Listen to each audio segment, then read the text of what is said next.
I got them both right here. I drink this every day. I'm like no joke. And like I said, I did a sponsorship with them a couple days ago. Some of you were there, and I'm still drinking it like every day. I mean, I still even have that little banner beneath, but I just left it there. I just forgot to take it off. But it's good stuff for real. You can still. I think the promotion that they have is still going too. $7 just pay for shipping. Get a tub. 60 servings, 1 scoop. Yep.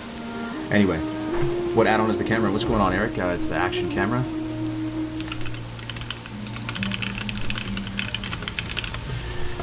You're gonna get that Hodge and Iron Foe? Man, I just want to survive the day. That's about it. So I'm really gonna need your help, chat. We're gonna have to figure this out. I feel like I realized something yesterday though when I was doing the ST run, because we did Sunken Temple yesterday, and I think the trick to making sure we're gonna be able to get through this is fire protection potion. Like, I'm talking every pull pre-pot.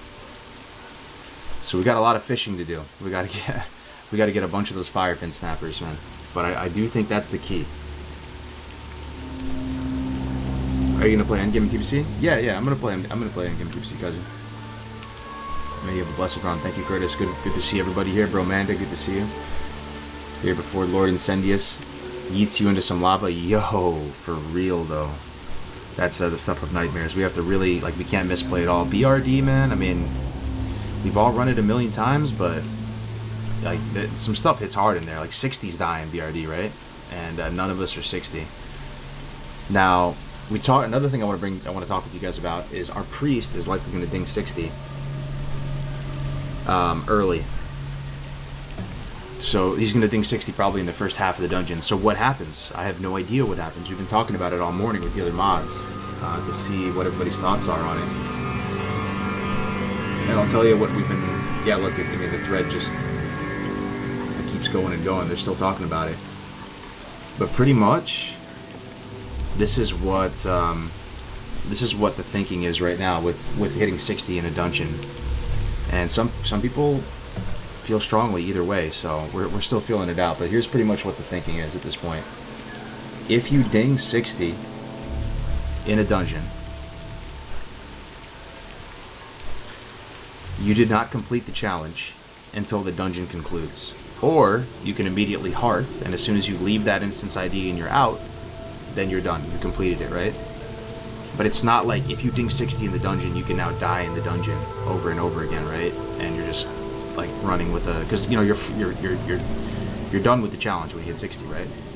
So you actually haven't completed it until that resolves. That's our thinking on it right now. But I don't know if you guys have any better ideas here. But that's likely going to be the case for our priest. I told him about that this morning. He's on board and he's still down to run it. But yeah, I mean it's a possibility. Like if we wipe on Emperor or something, and he dies on Emperor, and he will be 60. Yeah, absolutely hate to see it, but that would be incomplete. Delete. Now, some people were saying, you know, I don't think that's fair. Well, I mean, no one's like being mean-spirited about it, right? But some people were saying like, yo, are you gonna really have this man delete a level 60? But I just can't think of a better way of doing it, you know? Sorry about my dogs. What's the plan once you hit 60 webs? I'll probably roll a night elf, male night elf hunter. Otherwise, he could just sacrifice himself to save you guys, right? 60 to 60. Yeah, either way, he's on board. It's only going to apply to probably one person during the dungeon, which is the priest. So, and he's on board with it, so no one's really fighting it at this point. There's a chance we ding 60 today, guys. I mean, you see our XP right now, right? We still got some stuff in Winterspring to get done. Imagine ripping before it even starts. So I mean, just look at my map. I mean, this should get us to 60 if we get, I mean, to 59. Sorry. If we get all this done, the Owl Beast, the Ursas, the Yeti Horns. I guess this is the same quest as that. I don't feel comfortable doing the Frostmaw shards, all those elite giants, so I'll probably skip that. We still have some stuff in like Blasted Lands, Silithus. I'd be down to touch Silithus before I touch Plague Lands. And here's my thing. Here's my thing with Plague Lands. I don't think I can do Plague Lands. Why? Like, why? Just think about it. Think about logistically going into Plague Lands. Tell me, like, if you can make the call, just kind of get on the same page as me, right? The reason why is that in order to open up the plague lands, you need to do that one quest by the Scarlet Tent. Now, I was fine risking it on my road to do that because we had Vanish, we had a Prep Vanish, we had a bunch of cooldowns to get us out of there. Warrior, no such luck, and we've already had multiple Warriors rip on that quest. They ranged pulled and tried to like separate one from the pack. No can do. They all come together. It's a bundle. It's a bundle package. So because I can't get down that Scarlet Tent quest, I don't think I can open up Plague Lands, and it just makes me not want to do Plague Lands. So I think we ding 59 here, and maybe we just start farming at fire pots.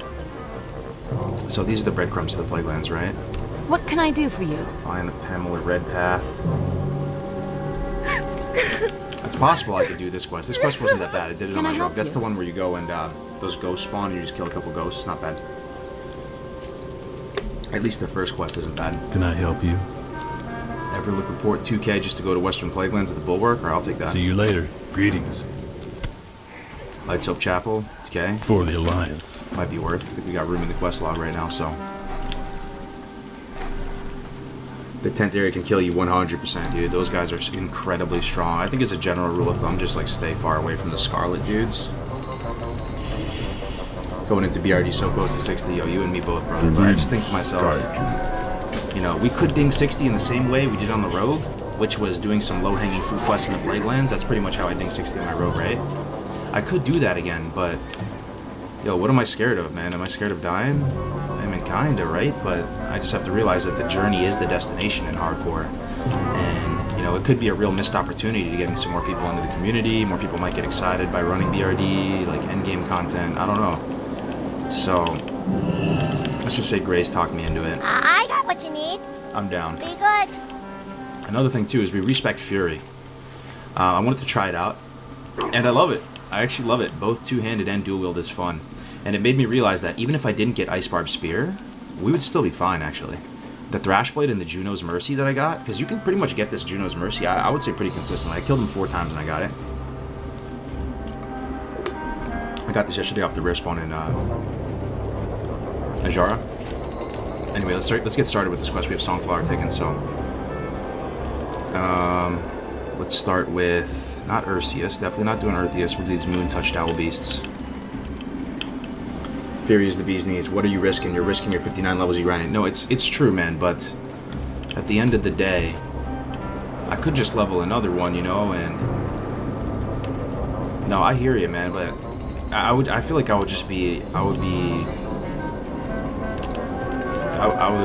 might regret it if I didn't do BRD. You know, if people are like, yo, you missed an opportunity to do like a really exciting dungeon. And BRD in a lot of people's minds is kind of the creme de la creme dungeon that defines, you know, the 1 to 60 experience. You get up to 60 and like Black Rock Depths is kind of like going into Mordor or something, you know. It's a very fitting scenario, a very fitting setting to ding 60. If you feel me, like it feels very epic, you know. Imagine moving through the Lyceum, you know, just it's kind of like a Lord of the Rings type adventure with hardcore if we go there and ding there. All right, I got 10 Mongoose spots, by the way. You'll have to see that. You don't have to kill these guys, but I'll show you how Fury's working. Fury's working just phenomenally well. I'm loving Fury. It seems like it's not as much like crit damage, like you're not getting these real explosive, these really explosive bursts, but you have more sustain. I definitely feel the sustain. Another thing I was concerned about, I was like, yo, am I really gonna use Bloodthirst with a 2-6, you know, with Ice Barb Spear? Like, I'm not gonna get all the value of the charges. Yo, somehow you still get value from all the charges, because I think, like, right there I didn't, because I got some unlucky stuff, but you pretty much get value from all the charges, because your Whirlwind, I'm pretty sure, consumes it. I mean, yo, chime in here if I'm wrong on this, warrior mains out there. But your Whirlwind will consume it, you know, anything you hit him with will consume that Bloodthirst charge. So I'll look down, I'll be like, yo, alright, I only had 1 charge that I wasted, even with the Ice Barb Spear. And you still get the Flurry. Flurry gives you more benefit with the Ice Barb Spear comparatively to the one-handers. So there's some benefit. I like Fury because it gives you more. You can kind of just switch back and forth between dual wield and two-hander too, right? You just have fun with it that way. Whereas opposed to if your arms at this level, like, are you gonna Mortal Strike with a one-hander? Feels bad, right? So I've been enjoying the Fury so far. I can throw on these Thrash Blade and Junos if you guys want to see how they connect. Yeah, I need the Ursus here. Okay, so this place is actually really freaking dangerous. It really is. So we have to come up with a system on how we can fish stuff out of here without dying, accounting for back spawns and still connecting with the mobs you need to connect with. So we need Shaman and Ursa. Let's take a look here. So Shaman are these the dark colored ones. The Ursas. Okay, there's a person in here. Nice. Scout around a little bit. Which ones are the Ursas? Den Watchers. These guys call for help. I don't know if I can take 2 of these Shamans as well. Especially as Fury, you have a bit less multi-target efficiency. Even this is like kind of spooky going this deep in here. But I need to find it. I need to find the mobs I need to kill. The Ursas. Ursas. No Ursas up here. Ursa on the hill. Hill near the Yetis. Hill near the Yetis. So on the other side, up here. I was thinking about approaching this camp from up here. You know how, sometimes you'll have your raid group come up here. This might be the safest way. I can fish everything up here. I have the high ground. Believe it or not, like WoW's kind of realistic like that. Like the high ground actually is advantageous, right? I have more information. It's good. Yo, don't die, please. Thanks for this. Just said, yo, don't die, please. What happened? Did something happen? Big Grace saying don't die? I'm planning on it. I'm not planning on it, my man. No, just saying. Okay. Yeah, so Graves will be in the party as well. I love the idea of ending the journey with BRD. For sure, right? That's a fitting end. Doesn't it make sense? It's hard to explain why, but BRD is a fitting end to hit 60 on your hardcore journey, man. Like, it just sounds epic as hell, like moving through the Lyceum. We have some ideas, too, as far as to bring what tech we can bring to make it a bit easier. I'll spoil it for you right here. Oh, shit, man. The Hunter confirmed. Yeah, we're good for BRD. Holy smokes, man. Yeah. So we lost our Hunter from yesterday. The Hunter that ran. So we had to find a replacement. So we found a 57 Hunter. There's slim pickings up at this level bracket. But we found one. And he's down. So that's why Grace is excited. He's sitting down. So it's on like Donkey Kong, fellas. It's on. But yeah, I mean, this is Fury for you right here. The Bloodthirst isn't as juicy as the Mortal Strikes for sure. But it's not horrible. There's some other aspects of Fury that's pretty nice at this level. I really like the little tempo you gain from this talent. The Imp Berserker Rage. Berserker Rage is already worth using off cooldown, right? But then you factor in 10 instant rage, almost like a Bloodthirst type effect. And it almost feels like you have more control of your rage, if that makes sense. So enjoying the Fury so far for sure. Oh no, he didn't die. Sorry, my bad. I didn't mean to scare you. Duranosaur, no, I think he just had like some commitments or something. Maybe he just didn't want to BRD. I'm not sure. Let's eat some stem food. I appreciate you guys being here though, guys. It should be an epic day. Hope you guys are excited. And I really am gonna like need your help here. Because the threat of dying in BRD is real. Is real. I've died there on my Warlock before. I don't think we're gonna be doing any skips as well. You have to understand. Yo, hardcore is gonna change BRD. Like who wasn't thinking of this? We can't get the key. Okay? Because you have to be dead. You have to be DED dead to get the key. And you also have to understand that we only have one instance ID. So it's a non-starter. We can't do stuff like Save the Princess. It's not possible. Because you have to do 2 runs with that. So our best case scenario, our plan at this point to break down the doors is to get a Sephorium charge. I think you need 2 of them. Grace was talking about it on his stream yesterday. He's our engineer. Which, isn't it just so flavorful, too? From, like, just an RPG, Lord of the Rings type perspective. Like, you're relying on each other's professions to get through the dungeon. Hardcore is fucking sick like that, man. So we're relying on our boy Stakes for Days to bring some Sephorium charges to the party. I think he's the only engineer to blast through the doors. It just sounds freaking awesome, right? Just even explaining it. So there's that. That might not work. I don't know. Like, that's why, we'll probably have a couple thousand people across everybody's streams watching today. We're really gonna need your help, chat, like big time. The thing that makes me feel a little bit more comfortable running it, as I really think, man, if I have a this is the realization that struck me yesterday. We were doing Aranicus. Who knows who Aranicus is? We were doing a Ranicus yesterday, and I was tanking him, right? And that was the boss everybody was scared of. Big dragon, that looks like Vale and BWO, spooky. And I was nervous as hell, man. But I did know that he did a lot of nature damage, so I pre-popped a nature protection potion. I ended the fight against Ranicus with my nature protection potion still intact, and it barely looked like I took damage. It made me think, yo, if I have the correct protection potions for every pull, it's gonna make my effective HP so much higher, and I should be able to do that, right? So some of the scariest things in BRD are what? Like, what scares you the most in BRD, guys? For me, some of those lava guys. The lava guys slap, right? So if you guys can think of any way to get maybe some fire resist, my thing is I'm gonna come with 20 fire protection potions. I have the flame sacks, that's the hard part. Maybe 25 fire protection potions to get through the BRD. I think that should go a really long way. Torch room. Yeah, oh shit, there's a fucking lava. Be careful. I can still die just out here, that would be the most anticlimactic garbage race I ever right now. So let's be a little careful. Yeah, so our solution for the torch room, because we have no mages for the torch room. How do you guys feel about that? Lyceum, no mages.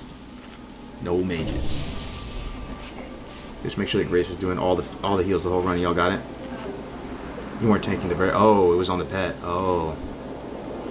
But still, though, there's so much fire damage in BRD, right? Fire damage, torch room. Yeah, so our Uber's buff. Now we can't get into Uber's though. Fire resist debuff from Black Arc Spire. Yeah, we cleared SD. So yeah, our solution for the Lyceum, if you remember the Lyceum, if that doesn't ring a bell, it's the room that looks like Lord of the Rings. Remember in Lord of the Rings, they have to like run through Moria, you know, and there's all these things chasing them. There's like all these little Smeagol-ass looking demon things chasing them. It's that room. It's like a gauntlet event, right? And we don't have any AoE in the form of like a mage or something. I mean, we have some decent cleave as a warrior, whirlwind and stuff. But our solution for that is pretty much going to get the Ungoro bombs. I was telling everybody in the chat, we need to probably get 18 of them. So I still have like 6 or 7 in the bank, or maybe 10. So I need to go do another round out in Ungoro and get those. Those and fire pots will be probably the biggest consumes that we bring. Because those, they do more damage than a thorium bomb. The only problem though is there is a cooldown on it. It just suffers from the grenade cooldown. So maybe we have to like stagger them. I think they're not super tanky, those guys who kill the Lyceum. You know, you could probably just have 1 or 2 people pop their grenades for 1 pack. Then you pull a couple more, or another 2 people pop their grenades for that pack. And you get through it like that. Hell yeah, Chamba. Hopefully we don't rip at the end. I'll tell you what, if we do die, it'll make a hell of a death clip, right? Maybe one of the most epic death clips ever if we do die. We'll be up there with HC Berserker in the Hall of 59 deaths. That'd be insane. So there's that silver lining as well. But yeah, man. I just feel like if we don't do it, we might regret it. And I'll tell you what, probably my most intense memory from all the hardcore characters I did so far, the one that stands out the most of like just pure adrenaline and excitement. I don't know if anybody can guess. Some of you have followed my journey so far with hardcore, but I'll tell you, like by far, was the first time I ran Maraudon with Graze and Sonya and Tactics. First of all, it was cool as hell playing with Tactics. I rarely actually get to play with them. And we did Maraudon, and still, even factoring in ST into the picture, I really do think Maraudon was still the most dangerous dungeon in hardcore that we ran by like a country mile. And some people go back and watch that VOD from our first run in there, and they might think, oh, it doesn't look that dangerous. Yo, I promise you it was that dangerous. It was just we were all playing well, man. Like, if we scuffed it and pulled, made a mistake with trash, we were toast. This second time round with Maraudon, we had a bit of a better comp. We knew what to expect, and we did better. But that first Maraudon run, man, Tactics was under-leveled. We were banishing everything. We were scared shitless, and it just created such an intense memory about Maraudon. I'll forever remember that. It was like one of the most fun things I've ever done, like ever, playing WoW, ever. And I just think to myself, yo, what if we did that with BRD? That would be so legendary. Because BRD's probably my favorite dungeon in Classic. I don't know, it's hard to pick though. People ask me that in chat all the time, what's your favorite dungeon, what's your favorite dungeon? I don't think people are going to be mad at you if you choose BRD. Princess. Princess is scary. Yeah. Yeah, I mean, so we're gonna have to tech it out together, guys. Like, let me just open up the floor right now. Is there anything that we can farm up before the run that'll make a difference? I mean, I already said fire protection pots. I like, you know that hallway where you're killing the fire elemental plus 2 dwarves? There's like 3-4 pulls in a row or something that you have to do that. For that whole hallway. You can call it cringe, you can call it sweaty, whatever. I want to have a pre-pop fire potion for every single one of those, man. Every single one. I want to have I mean, if it didn't go off all the way, right, then I'll just keep the old one on. But like, let's say it chews through the whole fire protection potion, then I'm just gonna wait the 2 minutes and get another one. But if you saw our Sunken Temple run yesterday, the world buffs are running out. They pretty much almost ran out by the time we killed the last boss, and BRD is going to take longer than Sunken Temple if we're going for the full clear, you know? So, crystal charges. Yeah, that's what we're doing, YOLO. Crystal charges. And also, I was also saying that everybody should get the crystal restored as well, if they can. I mean, they may not have time. There's not that much time to farm. But if they could, that would at least give everybody the ability to off-heal. Because I was reading the tooltip on crystal restore, and it looks like you can target somebody with it, right? I mean, I could be wrong, but let me know in the chat if I'm wrong. But it says, like, heals the target for XYZ over 8 or something like that. So, you know, if everybody had the bombs and the crystal restore, it would give us the ability to, like, catch up on damage if we needed to, and also catch up on healing. Everybody could, like, kind of off-heal in a sense. You know, I don't think the hot would stack. The hots don't stack until TBC, but I mean, I don't mind just the redundancy, right? I don't know. So just the more people doing it, we'll assure that it actually gets on me as the thing. Whipper roots. Oh yeah, I got a bunch right here. 20 right here. Definitely got the tubers. Arena can be tough. Chain silence. A way to deal with their disarm. Which mob's disarm in BRD? I'm trying to think. Disarm. It's got to be one of the dwarves, right? Oh, you know what? It's probably those. Oh fuck, man! I just realized. You know, on the floor where they have, I think they're like taskmasters or something. Yo, what are those dwarves that hit really hard for some reason? And there's a huge hallway of them, but they're so much stronger. Like the first half of BRD is kind of easy. It's that second half of BRD with the really hard hitting. Oh my god, I'm actually shocked, dude, thinking about that. I actually totally forgot about those mobs. Oh, shit. Man, I'm gonna need to bring out all the big guns for this. Yeah, is it Dragoons? Disarm. Are you doing all the bosses? We're gonna try. Well, I hear you, Clutch Boy. I mean, we're just trying to test it out because nobody's done it before. But I do think BRD could be different. I mean, I honestly hope it's a snooze fest, Clutch. Like, I know you guys want the content, but like, I do want to hit 60. Not a snooze fest, but I hope we cruise through it. Like, I was happy with the ST run. You know, we had a plan and we executed on the plan. And Vanilla WoW is the type of game that, you know, even when you're raiding, like the raid looks fine until you're dead. Like things go from 100 to 0 in a couple seconds, right? It just snowballs out of control. So you never know how close you were to wiping. I mean, I almost fell in the damn hole yesterday in ST. But I don't think we're going in over leveled with BRD, right? BRD is like end game, man. You can go in there at 60 and still die. I've died in there many times. You can also just fall in the damn lava, you know? We'll see what happens.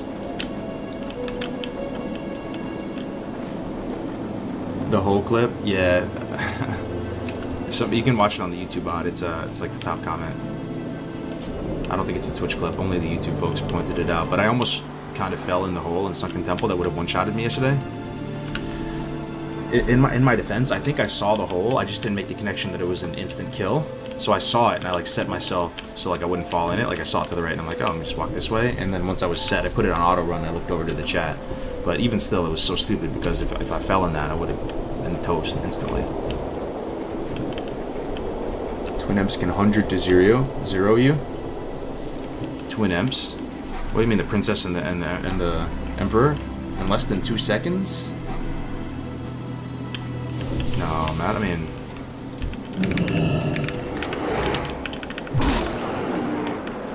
fuck, man. Well, we'll do our best. We'll do our damnedest. We're either ripping or just play our best game. So yeah, we're definitely gonna respec prot, by the way, when the time comes. I'm just fury because I tried grinding his prot because I always wondered, you know how you always think, yo, Shield Slam doesn't look that bad, damage-wise, you know, maybe it'd be fine to level prot. Yo, I tried it. I couldn't last more than 15 minutes, dude. It was so rough, dude. It was so rough leveling his prot. Do not recommend, because yeah, you take way less damage for sure, but the fight just lasts like 3 times longer, so you end up kind of just taking the same amount of damage anyway. And the longer you're in combat, the longer you're in danger, right? So it's almost safer to just go in there and precisely kill one mob at a time and get in, get out. I found myself like with mobs running away and I wasn't able to secure the kill on them. We need a shaman. We're done with the Ursas. Same group, except the hunter is being replaced with another hunter. He didn't. I think he just wasn't in his schedule today to do it. I think he had a prior commitment or something, or maybe he didn't want to do it. But we have another hunter, so it's the same comp. We're just replacing the hunter. I'm not anymore. I promise I do not want you to die, but just feel so debated by, oh my god, going to be so hard. Yeah, I mean, we're just trying to prepare for the worst, bro. That's even how it is, like, in real life. I'm kind of like a low-key prepper and stuff. You always want to be prepared, over-prepare, and have a plan. And it's not that it's oh so hard. This is one thing that Gray's pointed out in a pretty eloquent way. It's not that it's going to be so hard where I think we're going to wipe necessarily, but in hardcore, even one casualty is a disaster. It's a fucking disaster. So that's kind of where the difficulty, we're speaking towards that a lot of the time, not necessarily an entire 5-man group wipe. When we're talking about the difficulty of dungeon, we're literally viewing it through the lens of, is one person going to die? That's one too many people. But we'll have to see. Maybe it's a cakewalk, hopefully. Take your time, whip that ass, yeah. Do our best, guys. So, Emperor. Is Emperor... I think we're going to get through the Lyceum. Let me just share with you my genuine anxieties on this. So, I'm trying to envision BRD. The big circle room in the start. No problem. I think we're going to breeze through that. Know all the tools at the back of our hand. No problem. I think we'll get through that first room. We're going to use the C4 charge, blast through the west gate. That's where it gets a little spicy. Because we're dealing with people that aren't 60, so you could be pulling stuff. Oh shit, we have 2 mobs. Do we fight this? I think we fight this. We actually have to make a quick decision here.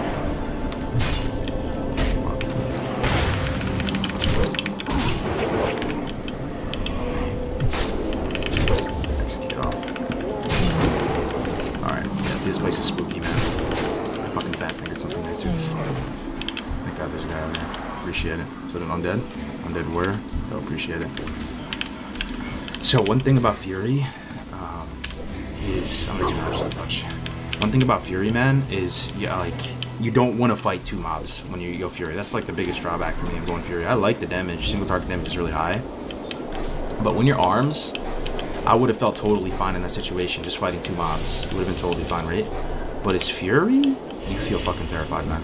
Because there's no sweeping strikes, there's no cleave really. Aside from maybe a little splash damage with the whirlwind. So. Oh, you guys want to see how dual wield works? Dual wield Fury at this level? Compared to Ice Barb Spear? It's not bad. It really is not bad. I'll throw them on for a second. You can absolutely kill 2 mobs of Fury. For sure, man. I mean, it's just a little bit tighter, right? And it's a little out of my comfort zone there, so, you know, you escalate. The risk assessment goes up a lot. I mean, I've leveled like 50-something levels as arms, right? So I'll just like out of my element a bit. I'll throw on these one-handers, and you can judge to see if you think they're pretty good.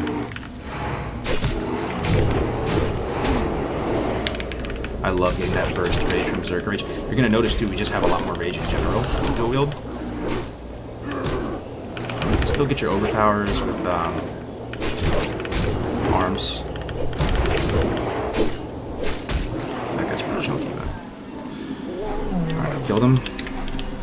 Looking for the shamans. Let's re-up food. Food, grapes. You love CC Mage, you want self-sustained Warlock? IMO the bar in BRD has the highest risk of wiping. If you aggro the drunken dwarves in there with the bad cleave multi-shot, holy shit, man. That is kind of terrifying. BRD has some high scuff potential, man. I'm telling you, dude. The more and more I think about it, I'm getting nervous. Stuff hits hard in BRD, dude. But all the damage you take in BRD is fire, right? Is there any shadow damage in BRD, guys? Might be, right? There's got to be something that shadow bolts in there. Just thinking. Fire protection potions. If I'm sweaty enough to farm up like 20 of them, like legit 20 of them, I have the flame sacks to do it. If I farm up 20 fire protection potions, that's gonna increase like my effective HP by like 2k like every pull, you know? I'll have more HP and shit than like a tank, because there's so much fire damage in BRD. There's fire casters, there's fire elementals, there's fire novas, there's what else fire damage is in there? Ghost orbs. I don't think the ghost orbs are hard, right? I actually never had a problem with this person. Oh, that's a lot of monsters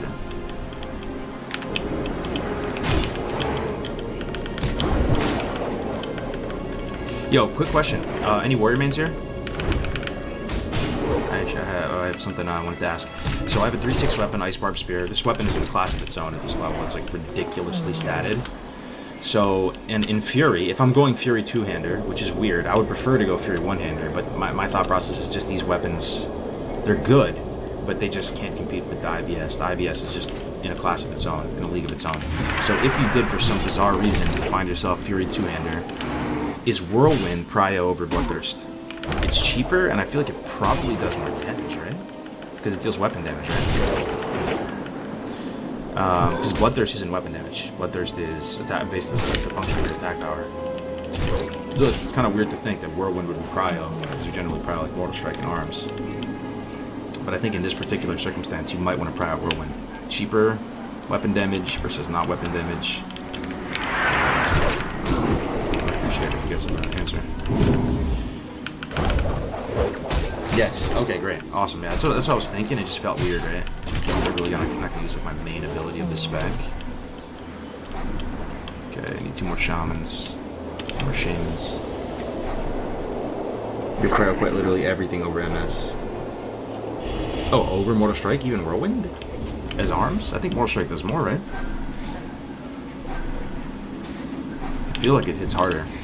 That could be a feeling type of thing, but it felt like Mortal Strike hit way harder than Whirlwind.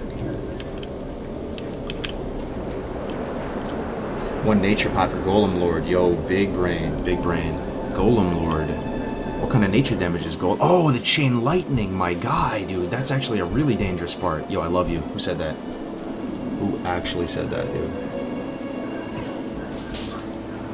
Relevance. Thank you, man. Yo, if you guys can think of that, if you can think of anything like that, like any kind of weird damage that you take in BRD, like a nature damage or a shadow damage, even holy damage.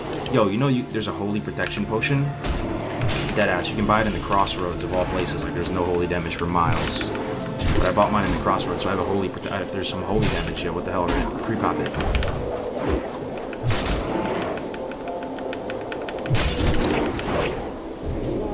Might change if you get Oni buff. Single target damage out of Proud BT. Really? Yeah, I mean, that's the cool thing about Warrior, I gotta say. Everybody's got their opinion on Warrior. Warrior is like, it's the crown, I don't know, crown jewel, what's the expression? It's like the Lambo. Warrior's like the Lambo of WoW.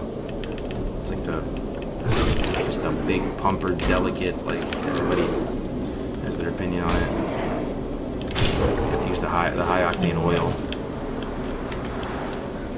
Alright, what are we looking for? Still 1 shaman? 1 shaman, 2 shamans? Let's see. Oh, I also have this, by the way, guys. I'm going to turn this in. I think this is kind of big brain. What do you guys think about this? I'm going to turn this in, get the buff, 25 stam from this, the Blasted Lands, and then I get another one. So I get 2 hours of it instead of 1 hour. I completed it, but I'm just not turning it in until we're right about to run it. Because it's going to take a while on BRD. So I'll have 25 more stam with that. Then I'm also going to have, everything else, so.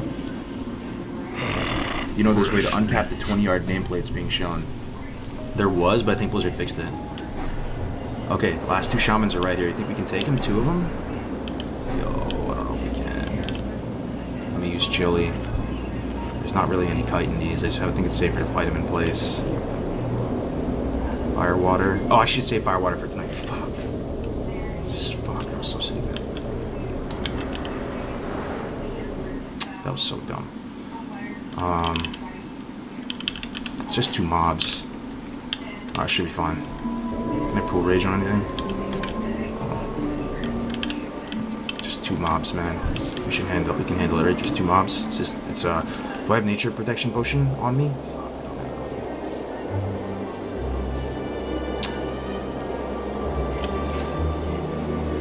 Alright, we'll just go for it, fuck it.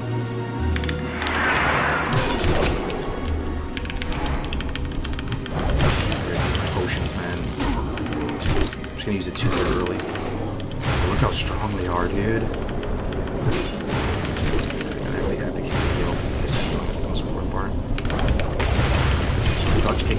Nice. Okay, we're good. I have a healing pot too.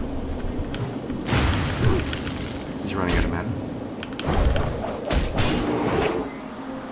45%. Check anything's behind me.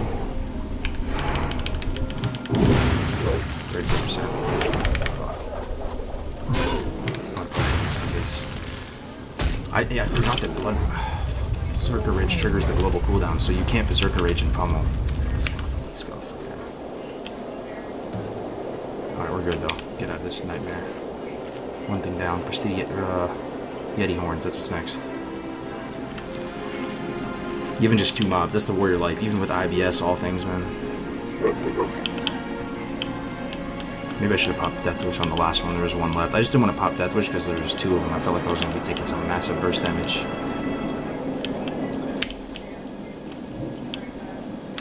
Alright, so the Yetis are right here, right?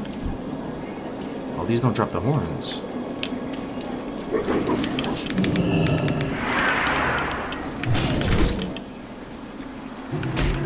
Just kill them. What's your current attack power? Oh, yeah, good call. Yo, good to have you here, Select. Let me see. My current attack power is 864 right now. That's with no battle shout. With battle shout, 922.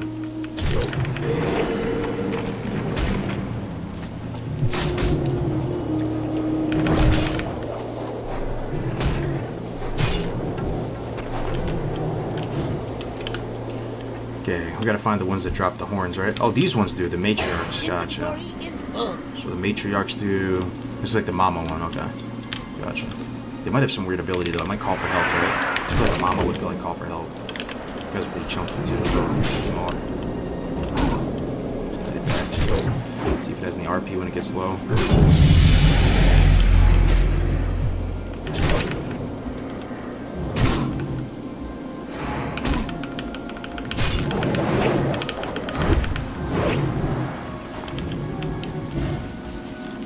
Arcane prot for the gnomes. Oh, arcane protection.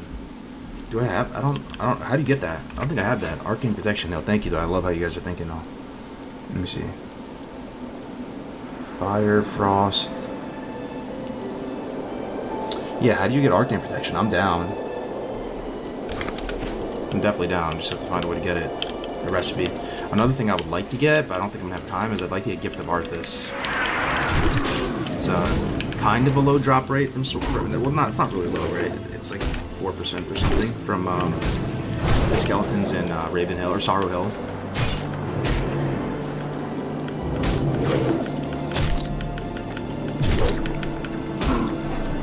Yeah, we're still on Blood Cell. Yep. Oil of Immolation. Yeah, I got that too. I got a bunch of it.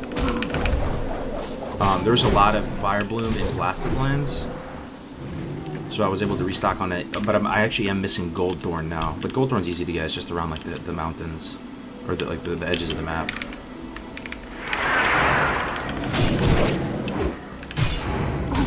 So we gotta get some Gold Thorn. Does anybody though, real talk, this is gonna help so much if you guys have a good spot, like some kind of secret spot for the Firefin Snappers. I mean, I'm talking density, boys. If you know a place where it's you're just swimming literally. Firefin Snappers all over the place. We're trying to make these bad boys as many as possible. The #1 consumable of the night will be from this right here. 975 to 1625. I want to have these for like every pull. I have a ton of flame sacks. I have a bazillion of them, like 25, 30. But I need the fire oils, and to make the fire oils, you need this firefin snapper. So if anybody's got the plug, much fish. STV on the coast. Really? STV, huh? On the, so is it an ocean fish or is it a river fish? Anybody know? Dust swallow. Yeah, the frost oil is not going to matter though, just because it takes the place of wind fury. Oh, there we go, we got one. Like, I made that mistake yesterday. I put on the oil, and the chat was yelling at me. They're like, yo, you just cucked yourself on the wind fury. So I'm not going to do that anymore. Thankfully I had another weapon on me though. Ocean fish. Gotcha. Any salt water. Gotcha, gotcha. So you're saying dust swallow, STV. We'll try to line it up with a place that I need to go for something else as well. Is there a place that would have it near Ungoro? What about Tannerus? Does Tannerus have Firefin? Because I have to go to Ungoro to get the crystals. We're going to 100% have to do that. Firefin near Ungoro, guys. Challenge. But yeah, that's an idea.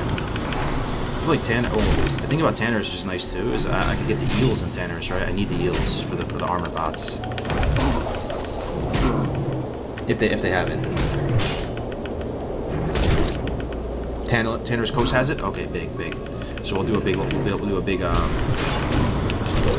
stay productive in that region. We'll get Firefin. We'll get the eels. And then we'll go get crystals in Ungoro. Eat some more berries. Team pools in Desolus. Oh yeah, Desolus is pretty close too. I have to go to TB anyway to turn in some Ungoro dirt. Feralus. Are you going to be the first 60 warrior? No. There's been a couple. I think there's been 2 or 3. Maybe even 4 at this point. I'm not sure. I feel like there's been 3. I think of Idle Time, HC Berserker. And I feel like there's another one. I'm trying to forget. You can check on the Hall of Legends. Oh, if anybody, by the way, this is my hourly plug of the community. If this looks like fun, it really is a lot of fun. It is almost too much fun. You almost have to be careful. This actually might mess your productivity up. It's kind of fun. The hardcore community. If you want to get involved, anybody can. There's no barriers to entry or anything like that. So just type in !HC. It'll take you to our community website. We have a leaderboard there. All the rules are there. All the stream assets that you see on here. If you want to use it for your stream. Scroll of stamina. I might as well use this when I have for it for the dungeon run. Okay. Yeah, !HC will take you to our site. Link you to the Discord. Show all the guilds. Merch stores there. You know, we do a weekly show that Winky runs called F's in the Chat. They review all the weekly community death clips and highlights. It's really a lot of fun. And, you know, we have a bit of a content drought here before Shadowlands comes out, Nax comes out, so it's the perfect time if you want to get involved. We have a duo cup coming up on the 14th as well. Hardcore Community Cup number 5. We've done 4 of these already. Hard to believe. It's a duo level tournament, 8 hours. Sign up for that on the site as well. Yo, Jerome's in the house. What up, dude?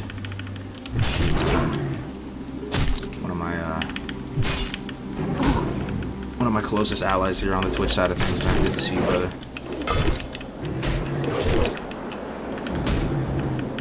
Was that a Black Lotus there near the Yeti Cave? I think it was an ice cap, bro. I'll go back and check though. Back here. That would be nice to get a Black Lotus. Any kind of weird tech you can think of though to help us tonight. Oh, okay.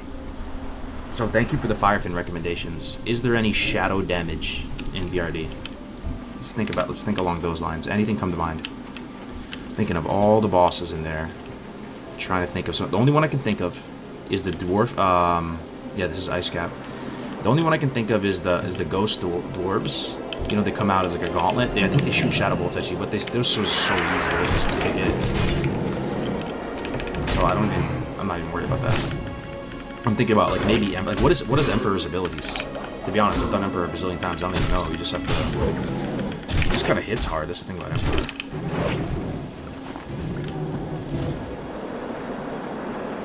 We need Pity Horde.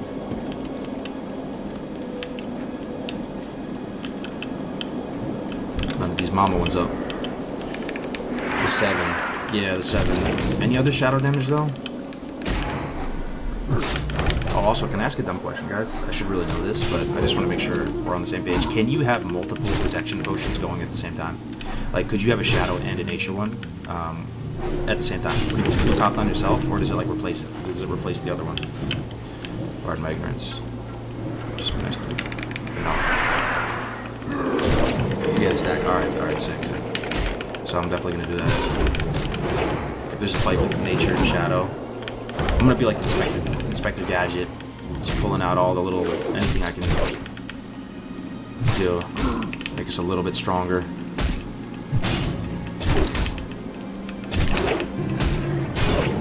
So what do you guys think the hardest thing in BRD is gonna be though? Or the thing that has the highest likelihood to kill one person?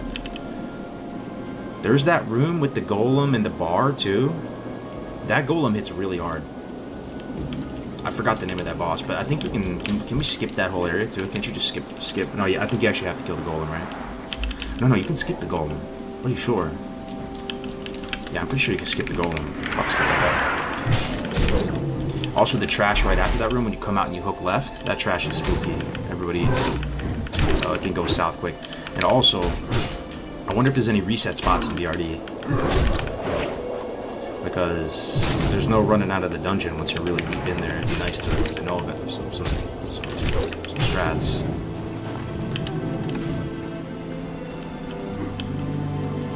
The gods won't be pleased with anyone skipping bosses. True. Okay, I'm down. If we're gonna do Emp, we might as well do all of them, right? Because Emp is hard. Alright, I'm down. Time permitting. Yeah, that's true. We'll probably try them all.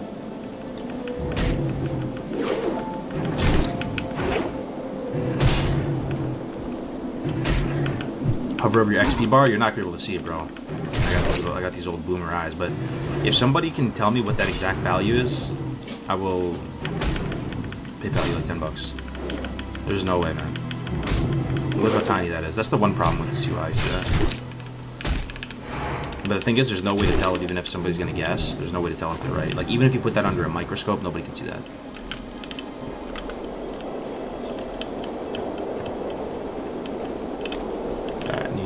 Food, yes, love food. We gotta find another spawn for these mama ones, dude. I think we need to go deeper, like up. We need to go up by that cave. There's a reset spot on the ledge as you jump into the arena. Jump down into the arena? Or you're saying up by the the bleachers? Yo, the arena bosses are kind of scary too. Everything in BRD is kind of scary, man. You can die on those, man. Like what's the scariest arena boss? The bat with the silences, man. That could be. Yo, that's just the stuff of nightmares. Healers get silenced. Or also, there's that one guy who just hits really hard. He's like a Worgen or something. You have to understand, I'm not level 60. I don't have the best gear. I just got greens, guys. Level 59 tank and greens. That.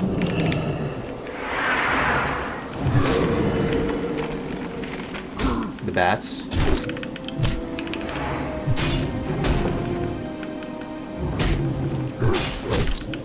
One more level. Oh yeah.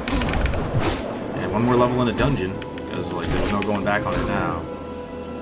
Yo, so you know the one thing that's gonna be like really feels bad though? Is if the Sephorium charge strat doesn't work. Gray's chat was telling him pretty confidently that the Sephorium charges are going to work. Do you even know what I'm talking about, guys? Like the door, you know when you go into BRD, there's a door to the left. We don't have a rogue, and we also don't have the key because you have to be dead to take the key. But his chat was saying that you can open it with Sephorium charges, so that's what he's doing right now, making them. Let's make sure I'm slap the shit out of me. I might just tuber it because I get stunned. I can't pass that yet. Come on. One more. There we go. Garrosh? Ooh, Garrosh Hellscream? What do you mean? There's one mob that enrages in the arena. That's what I was thinking about. It hits really hard. And you could the tank honestly just has to kind of run away, right? That might be the perfect opportunity for Nifty. If that thing's just banging on me, like you might just run away with Nifty. The damage is too much.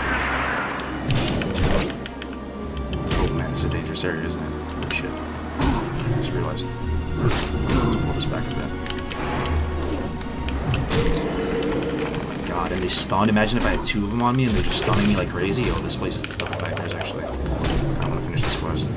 And they slow you too. Yo, this place. This place. They like cripple you. They stun you. Okay.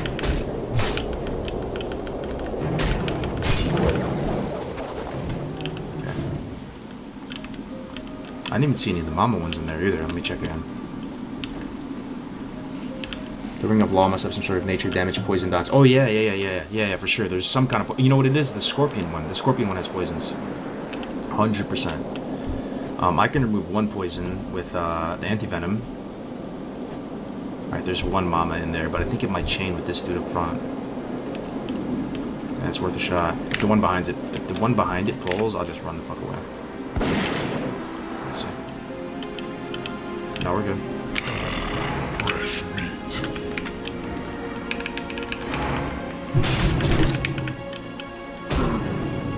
Trash before the boss in the arena can be tough. Those bats do a big silence effect. Yeah, that's what I'm thinking of. Have the healer just shoot far away. Thankfully, we have 2 of them. I really like our comp because we have 2 people that can potentially tank, me and another warrior, and then there's another like backup healer. It's not like just only on the priest. Like the priest goes down, Raze can technically heal. He just, knowing him, he likes to spend his mana aggressively. So that silence is lethal from the bats, right?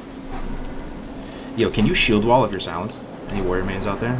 I feel like you can't taunt when you're silenced. That's fucking crazy, man. So you probably can't shield wall. I feel like shield wall would be classified as a spell, you know?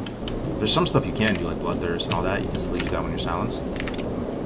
But I don't think. I feel like shield wall would be considered a spell. So it's priest, chamois, 2 warrior hunter. Yeah, priest. Yup. Yep, 2 warrior hunter priest. So like, yeah, it's kind of a trash comp for the Lyceum, but we're all gonna have the Oro bombs, hopefully.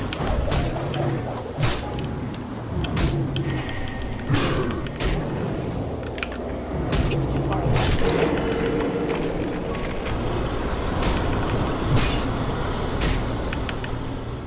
Fighting the patriarchs now. Are you going with the same group? The hunter's going to be replaced. He couldn't make it. He said scheduling. So he just wasn't down to risk it for the biscuit and BRD. But we're going to have another hunter in there. So it's the same comp, just a different one. Yeah, this Yeti horn won't drop, though. It's pretty low drop right on. Let me go back down there and see if the other ones respawn. I believe you can. It's not considered a spell. Oh, you think you can shield wall while you're silenced? There's got to be a warrior out there who knows. Shield wall while silenced.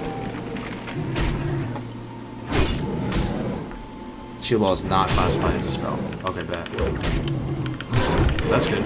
So I mean that's kind of what I do, right? The healer gets silenced and he's like, oh no, survive. Shield wall.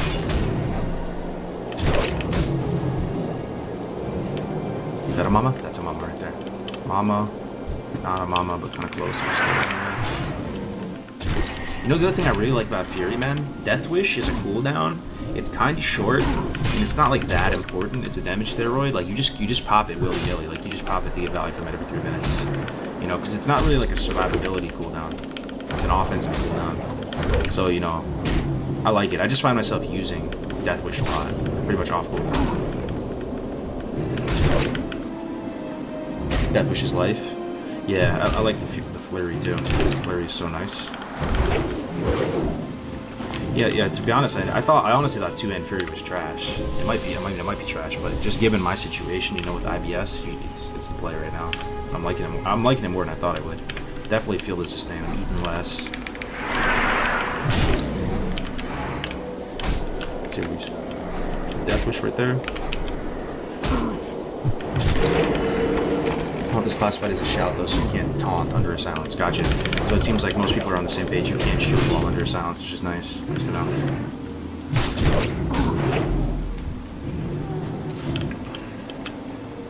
Not a mama, not a mama. Not a mama. There's a mama.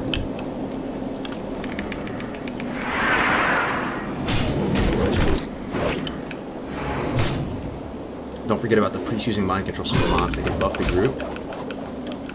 Oh, in BRD? Which mobs in BRD can be mind controlled? That's like, these are the comments I really appreciate. Is there something in BRD we can use? I mean, I know about the like, you know, the Spire one where you can get the fire resist, but we can't even break through that door. We don't have the key. There's no like bomb that can break through that door.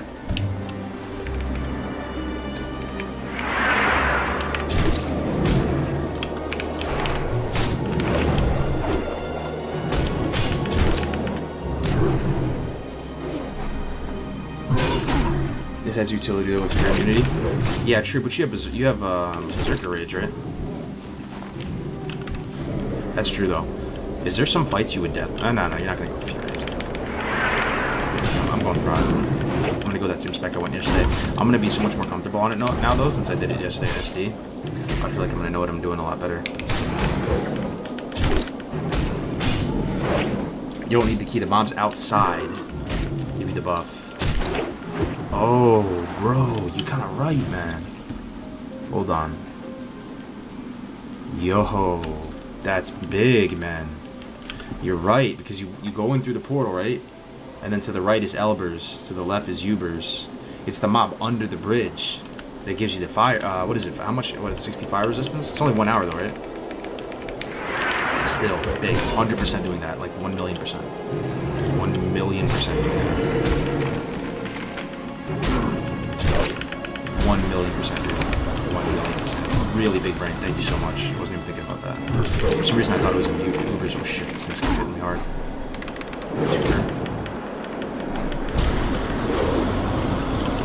These page arcs though, man. I feel kind of safe though. I still have 2 things to heal me: Lifestone and the Mage Healing Pot. Oh, by the way, for those of you just tuning into the stream, your boy here has 2 epics. 2 epics.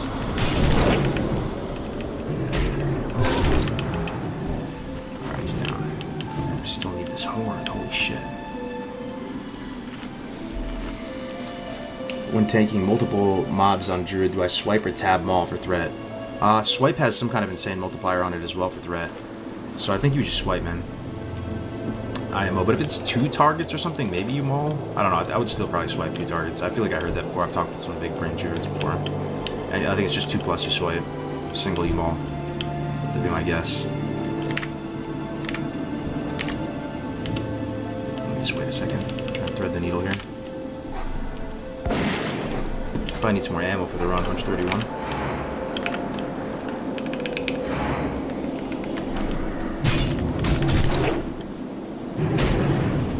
Sending blessed vibes for the big drops in BRD. Bro, I'm not even worried about the drops. I just want to survive, man.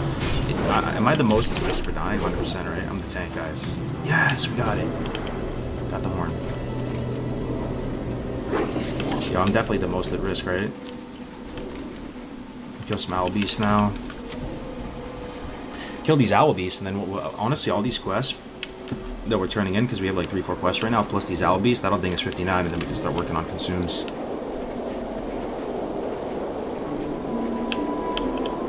Two epic, yeah, I got a lifestone, as you can see right here. I dropped an Angoro. Right here. It's actually good in hardcore. It's got, you know, a lot of people would consider this as a shitty epic, but in hardcore, it's amazing for warrior, dude. This is another thing that can heal me. It doesn't share cooldown with tuber. It doesn't share cooldown with potion.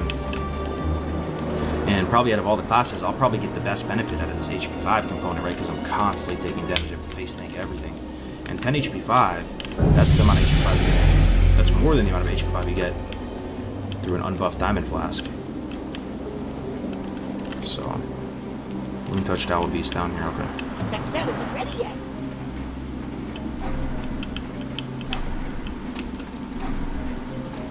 It makes me happy to think that I have 9 Mongoose Elixirs. That means I have pretty much enough Mongoose Elixirs to get the 60 the whole way. 100% uptime from here on out. Mongoose Elixir, little mini Oni buff. Very cool. Would you say it's possible to complete a hardcore challenge as a naked warrior? I think it's possible. Yeah, but I mean, it's going to take a very long time. You're going to have to kill at some point through the 30 to... No, I mean, it's going to take forever. You'd have to kill like just mobs that technically give you XP and just chip away at it over the course of months. So I would be genuinely impressed if someone did it. It would be insane. I don't know why you want to put yourself through that, though, to be honest. Because the whole thing about the hardcore challenge, I mean, everybody has their own fun in their different ways, right? But one of the things about the hardcore challenge, which I think is part of the magic behind it, is it kind of just makes you, you sort of play the game normally, you just play better, and like more focused, you're more dialed in, you care more about stuff, you're more attentive, the content is more impactful, right, like, you still get to do everything you would kind of do normally if you're just playing the game normally, so, you know, there's not too many restrictions. Like, it feels bad when you're not able to use gear, or not able to use talents, or not able to use whatever for a lot of people. But hardcore just kind of an holy fuck, this is a fucking goddamn death trap. Hold on, we need to assess this place. I don't like it, boys. Let me approach from a different angle here. I like how I can escape up here, though. This is nice to know. Just come up this little ridge line. Let's look at it from a different perspective. Oh another owl piece there. 57s, okay. Probably enraged, trying to look out for any abilities they have. Crazed owl beast. So I think crazed, I think some kind of like berserking effect.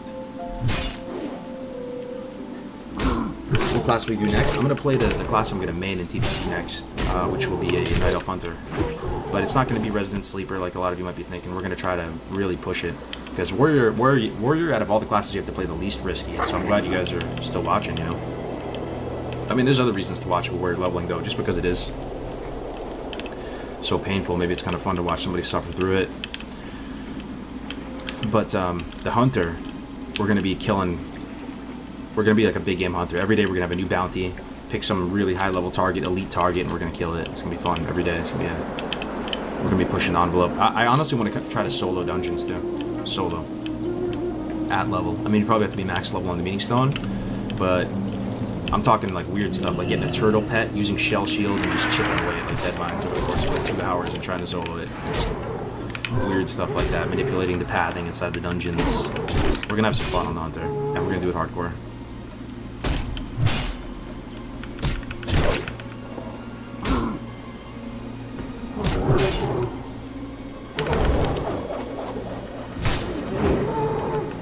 Maul has insane threat multiplier.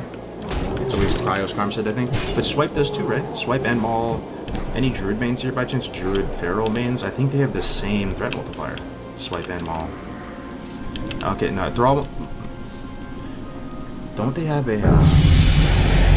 Maul might be 1.5 and Swipe might be 1.3 or something. Yeah, no, it shouldn't be the same. I feel like Maul is 1.5 and Swipe's 1.3. With this many people, there's got to be a few druids in here. We'll see. A second here. We go straight to Hunter after the next day. I'm not sure, man. Maybe. I got the hardcore bugs. So. Gonna get your add-on. Type out !UI if you guys want the add-ons or you like the way this is set up. Everything is totally like open for the community to use. All the stream assets. There's a video tutorial showing you how to set it up like this.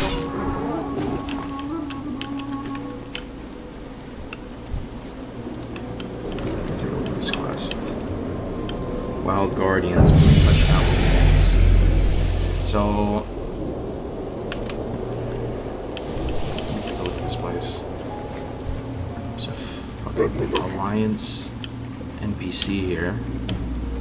Does it aggro on you though, is the question. No, it doesn't look like it. And this is the escape path. There's like two mobs that can spawn behind us, so it's not too bad. I feel somewhat comfortable. This is kind of cave-esque.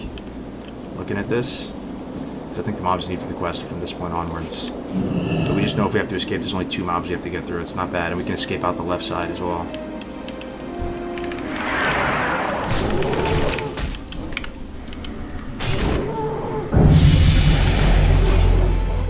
That's still recharging. We're 1 level away from being the... Oh, they arcane, they moonfire you. Arcane damage. I'm not worried about that ability if that's all they got. Berserk Owl Beast? What the hell is that? This one really strong?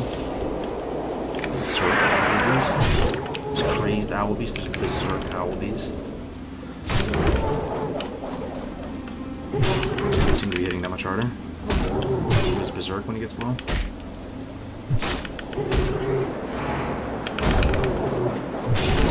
I really like the cheap execute on Fury 2. Like, I really like it.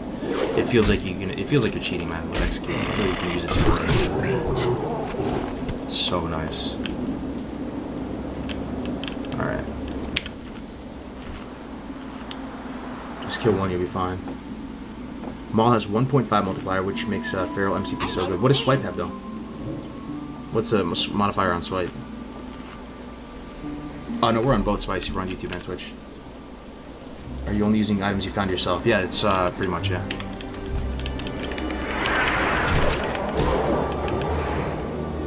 Hey, Krogers, I'm really itching to play this game. Your gameplay is really good for my wallet since I don't have to buy it. Oh, yeah, man. Best game of all time.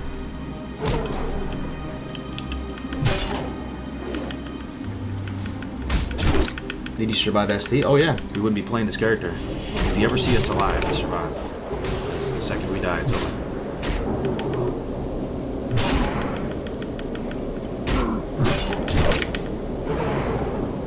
60 today? It's possible. We'll have to see. I feel like it's going to be 60 tomorrow, if I had to guess. Because, let me see how much time we have until the run. We have 5 hours and 7 minutes until the run. So how far can we get in 5 hours and 7 minutes? A lot of that 5 hours, 7 minutes is going to be preparing for the run and getting consumables. But a full BRD run with quests, how much, I mean, does that give you, how much of a level do you guys think that gives you? We can't do all the quests though. Princess stuff we can't do because it takes another reset. I need to get closer. We can do the Overmaster Pyron, what chain, so we can go kill him, go back, turn it in, come back.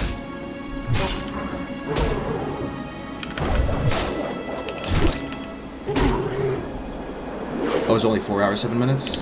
Oh yeah, no, you're right. You're right. Yo, rich thorium vein. I remember months ago, before Peo blew up, I got on a call with them, and he was like, Cargos, guess what my favorite part of Classic WoW is? And I was like, I don't know, man, like ganking people, because he was a PvP guy in my mind. I was like, you know, ganking people, dueling people, and he was like, no, guess again.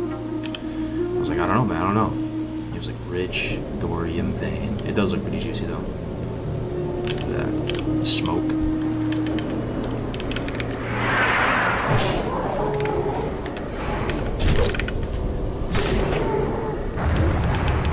I don't know, that's still his favorite part of the game. Oh, I missed the big sub, no way. Check my words. That's the stuff of nightmares for a streamer, man. Thank you for letting me know. Oh, Ghost TLR for 20 months, dude. Holy shit, that's pretty much my entire streaming career, dude. Thank you very much, bro. Really appreciate it. Welcome back. 20 months. You're an absolute unit at the Hardcore Challenge. I do appreciate it.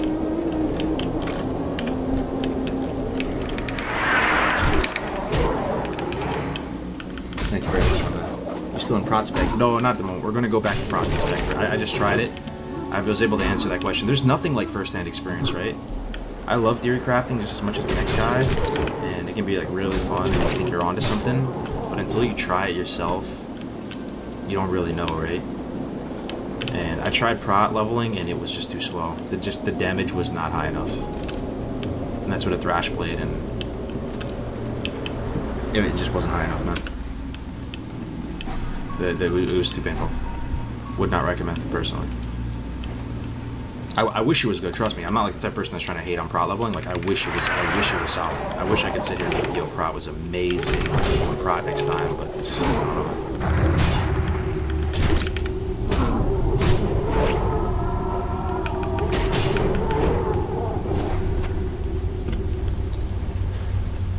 4 hours, 7 minutes if it's EST. It is EST. 4 hours. It's about to be 1. Oh, you're right. Yeah, we don't have much time then. Holy shit. 4 hours, 7 minutes. It's gonna be like yesterday, man. We just didn't have enough time to get ready for SD. Couldn't even complete the warrior quest. We still need to pick up all the BRD quests. We need to make a bunch of fire resist potions are the priority, right? If we get our like priorities straight, guys. What's the single highest impact thing I can do? I feel like it's getting fire protection potions. Oh fuck, one of them. I have like 5 of them right now. If I get like 20, that should be enough for the BRD run. I don't think there's anything more impactful than that, because that's given me like what you know, 1,700 more health every single spicy pull with fire involved. Also, anybody know if there's any kind of magical damage from Emperor. Or is it just physical? Maybe it's from the Princess Shuki or something. She's a caster, right? I feel like she's a Shadow Priest.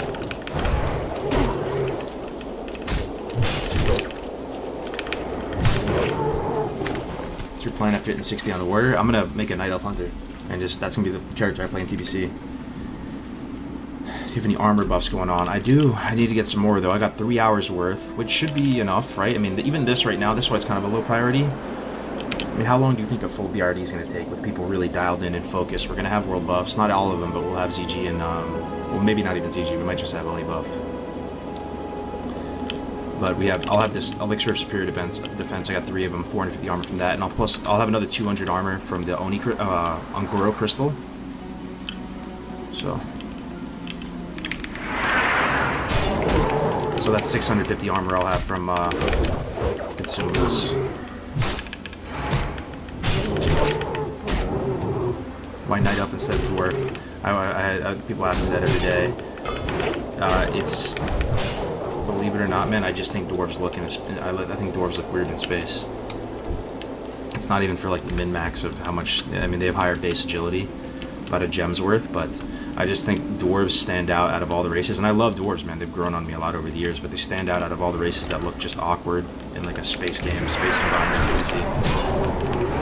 Night Elves, they got that kind of, you know, supernatural look to them, glowing eyes and stuff.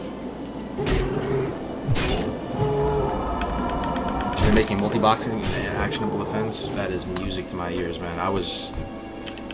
I felt bad talking about multi-boxing, man, because I was broken practice where, like, we get it, Cargo, shut up, you're just a boomer, it's never gonna happen, nobody doesn't care. Multi-boxing has always been a thing in WoW since the very beginning. So, I've been saying that for months now. So it made me really happy hearing about that. It shows that Blizzard made a decision that makes them less money, you know? That might be, like, the only decision I can think of that they did that, right? Or it just seems like they're making a decision for the good of the game, it has nothing to do with money. I'd love to see it. Yeah, I'm pretty stoked about that. I think TBC's looking good with that there, man. Maybe these add-ons just hit an exclamation point UI, my man. Trolls are sick. Yeah, I think trolls look, they look alright in TBC. Anybody feel me that on the dwarves though? They just look a little strange. And someone might say gnomes look strange too. You know, they're little halfling types mobs. But the thing is, gnomes are all about the space. Gnomes, you go into Gnomergon, you look like you're in a NASA space station. I mean, there's like cogs, gizmos, gears, spaceships. There's all types of stuff. So gnomes fit in perfectly in that like wonky Warcraft way. Dwarves though, when I think of dwarves, I think of like Moria, I think of like Dark Iron, I think of Gimli, right? I don't think of space when I think of dwarves. Even orcs, you know, they're like kind of space, like they're from space technically, I guess. The orcs fit in. The Tauren feel a little bit weird, but you know, they still have kind of an alien look to them. They're not human looking at all, like they're beast looking. Humans are just humans. So we've seen humans in space, we have astronauts, so I don't know. Dwarf is probably the better pick in PvP though.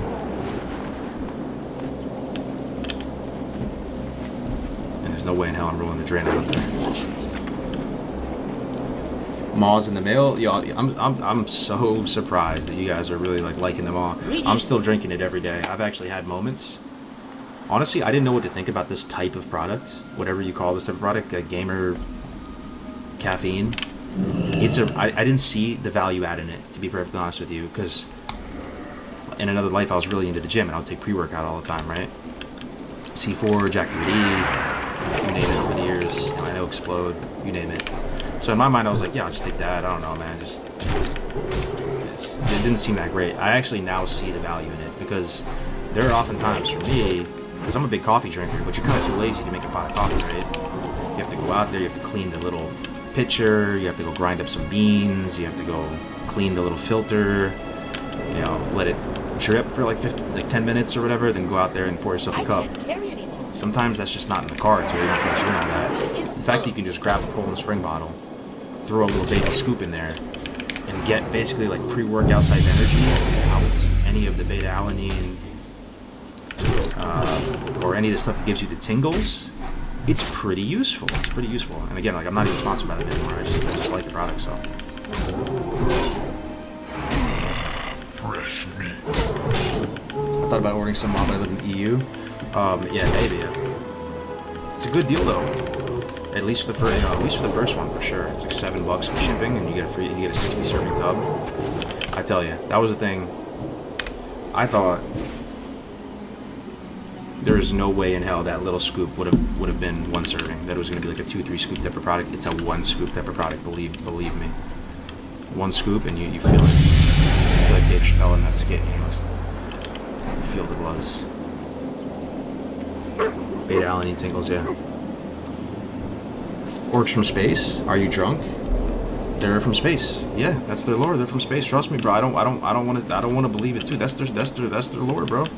I'll take it up with me. Hit up Chris Metzen. They're from space. I wish it wasn't so. Every time I talk about WoW, like how I like it to be a high fantasy Tolkien type game, they're like, Cargos, you have to understand, orcs are from space. You're in your space. I mean, they're right. I wish it wasn't so. That's it. The Paladin? No, the Paladin's still alive. How much was it for you? Oh, the Maw? I think the price of it. I'll stop. I mean, like I promise you guys, I'm not. You have to like technically like legally say like ad or something in your title if you're sponsored. Like I would have to put that. So this is not actually a sponsored stream right now, but I do like it and the stuff. It's a good deal. You can get a 60 serving tub and just have to pay shipping, $7.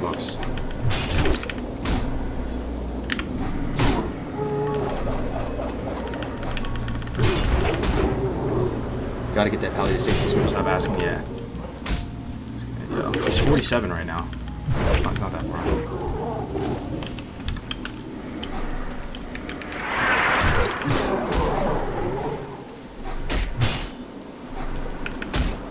The lore is actually so weird. Yeah. Leveled up sword skills yet? Yes, I did. Yeah, the sword skills pretty high. I had to tank Sunken Temple last night, so I had a sword for all of it. It's probably almost maxed at this point. Let me see. Sword skill is at 285 out of 290. Thing is, it's gonna go up to 295 right when I ding. So when I ding 59, maybe I should spend a little bit of time just dual wielding the swords, get a few points. Just like in Warhammer 40k, orcs grow from mushrooms. Isn't 40k has a space aspect too, though, doesn't it? That was the one Warhammer I played. I didn't play any of the other ones, but you know they have like the Tau or the Taos. I forgot the name of them. They have the Zerg-looking race. So yeah, I'm pretty sure the Warhammer orcs are space as well. Maybe orcs are just space. Maybe Lord of the Rings was the only time orcs weren't from space. In Lord of the Rings, the orcs are like zombies pretty much, right? They're just like reborn elves and humans. They're not even their own race, really. Druid next? It's gonna be Hunter next, man. We're gonna go Male Night Elf Hunter. And we're gonna do some spicy stuff. Tyranids, yeah, that's the one. My buddy Jim played that one. Yeah, yo, did you guys hear that Chris Metzen, one of the goats, and some other guy who's like a legend in the games industry, they're making a new tabletop kind of game? I'm the type of nerdy dude that would want to actually try that. Even though it's probably the most expensive type of hobby, other than like collecting cars and stuff, but. Right, collectibles. I remember I had to go to Games Workshop. I would save up, buy like 2 little figurines. It would cost like $20. You buy 1 box, like $50 or $100. You buy all the paints. But it looks pretty good. They're working on this new tabletop. Yeah, War Chief Gaming. Oh, the other guy worked on Blizz as well. Oh, nice. Oh, I'd love to see Cargos with a community as large as Asmongold, but the same cool, chill people we all have now. Man, I appreciate it. No Diamond Flask? Nah, I didn't manage my time well yesterday. I couldn't complete it in time for ST, and we already had the dungeon time already. It'd be nice for today, right? If I had Diamond Flask, but no Diamond Flask. We did ST yesterday, I just couldn't complete the quest in time. All the Hellboars were dead. How did the elves breed? Elves? Oh, the orcs? I don't think orcs breed in Lord of the Rings. They like spawn them out of a mud pit. They just go into a mud pit and they pull them out of like a yolk. They pull them out of like an egg yolk in the mud. It's kind of gross, but it was kind of awesome.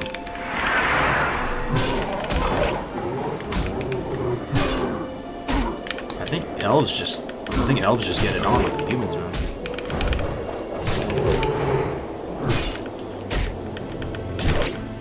Oh, that's Urukai? Oh my god.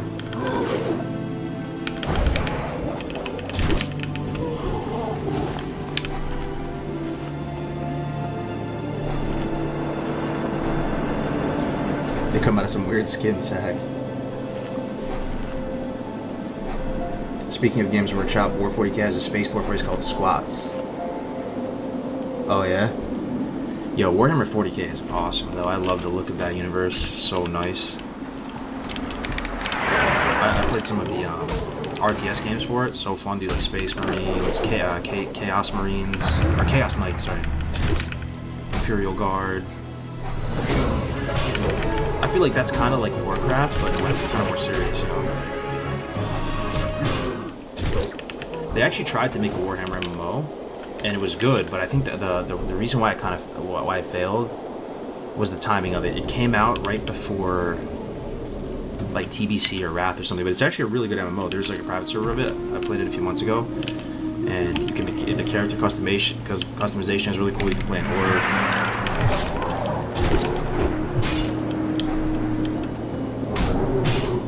Yo, we got a raid from Quissy. No way. Quissy, thank you so much. My fellow New Yorker, thank you so much, Quissy. Really appreciate it. Quissy's a big homie, the best of people. Wish I could collab more with Quissy and all that, man. I really appreciate it, Quissy. Thank you so much. I recognize all the Quissy these names I see over in Quissy's channel. Bobby Moon's good to see you, my man. Stonebridge, always good to see. I see you guys always over there chilling out. Quissy is doing well in our heart. Let me do a shout out for Quissy. I mean, everybody knows who Quissy is, right? Quissy is a gamer, man. Really good people. Like, keeps it 100, zero drama. Just nice folks. I shout it out on the YouTube too. Quissy TV. Quissy TV. And we're from the same neck of the woods in New York, small world. The best of people. But yeah, she's doing good in the hardcore challenge. She's at 42. It's pretty damn good. And she's competed in some of the last cups, and she's going to be playing with Silver Sable, I think, for the next cup on the 14th. So that's going to be really nice. We're going to have a lot of fans. Appreciate those, though, big time. Warhammer Age of Reckoning. Yeah, I think that was the one. There's a new private server for it that they launched somewhat recently, and North convinced me to try it. It was pretty fun. I played it for like one day. My issue with it, though, maybe because I was a noob at it, is the combat felt a little bit jankier compared to WoW. WoW is so smooth, you know.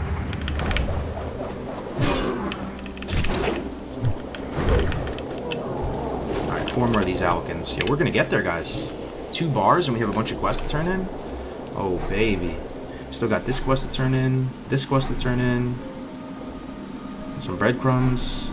Got this quest to turn in, got this quest to turn in. Yo. We're doing it, we're doing it.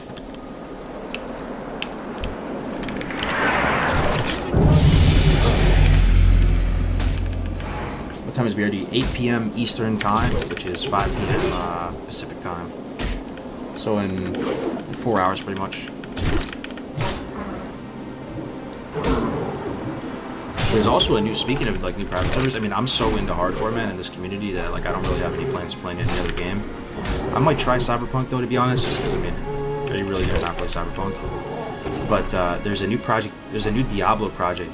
It's just called Project Diablo, and Diablo is really the game that started hardcore, right? I don't know if any game did it before then, but that's where all the inspiration for this stuff came from D2, and I guess they have hardcore in D3 as well, right? But anyway, there's a new Project Diablo, and it looks a little bit nicer because when I tried playing Diablo on stream, it looked a little bit dated for me. So I think that's coming out real soon, like the next week or so. I heard good things about it.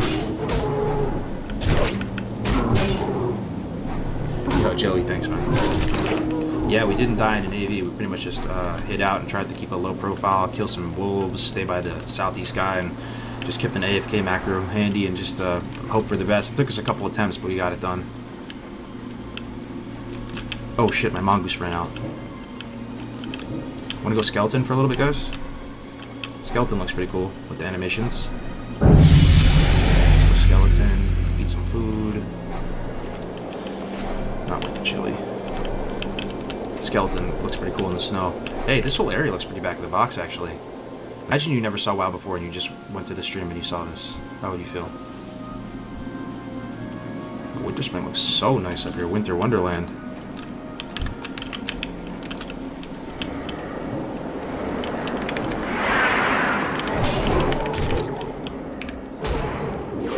Project Diablo comes out tomorrow? Oh, wow. There it is. You had missed 2 advice on topic and straw poll. Oh, thank you, Omega. Yeah, if you redeem the straw poll thing, just drop the straw poll in the chat, and then I'll respond to it and vote for it. You just put that in there. And then the advice on the topic. Let me see. I'm looking for it.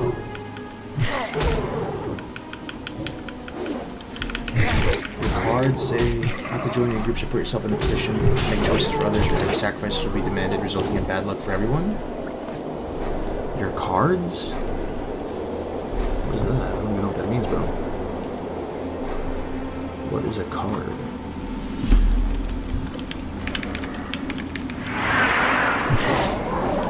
Yeah, it's a PvE server. Yo. First thing I always do as a skeleton is a slash dance. Slash dance. How do you guys like in Fury though? For those of you who watched like a bit of the journey compared to Arms, not bad, right? Some of you might have thought it was gonna be terrible. It's definitely not terrible. It's nice.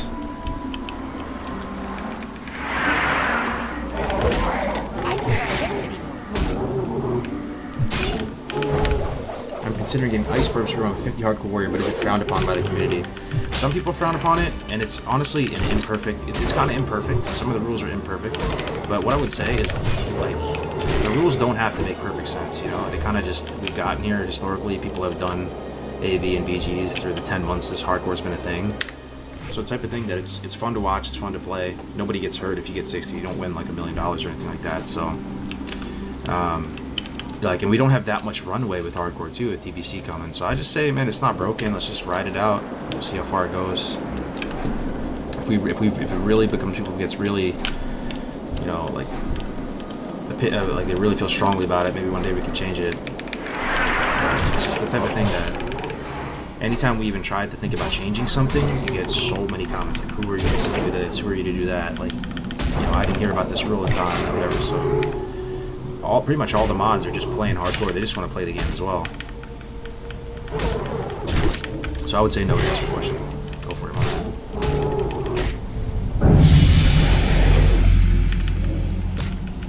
What is that? Wait, that's IBS? Yeah, we went to AV. I switched to Fury at 55 and dual wield. It felt much better than two-handed arms IMO. Yeah, I'll throw these two-handers on as well just to show you again how it feels, because you just probably saw for like the last 30 minutes how it felt to go with the two-hander. I think you'll be surprised. They're actually pretty good. Look, a skeleton with 2 swords, a katana, and a thrash blade. That looks pretty tight. All right.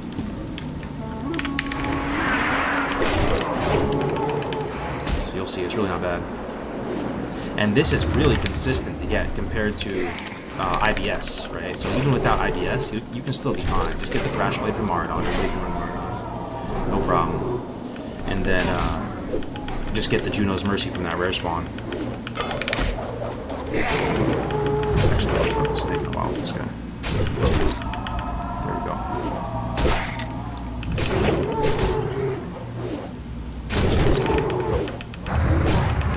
It's a bit slower, but it's still not bad. I prefer the ice barbs here, but you're flying through levels. Best of luck in BRD. Really appreciate it, man. Thanks. Do our best. Hopefully no rip. So hold on. Let's stay productive. We don't have much time to work on this. Is everybody here watching on the same page that the single most productive thing I can do right after we hit 59 is to get firebots for BRD. And I also want to ask you guys about Emperor. Does he do any shadow? Does he do any magical damage on the Emperor fight? Think about Emperor, think about Princess. Just think about it, see if there's anything you can think of. Because I think that's the secret, having the protection potions. It's going to make it so much safer.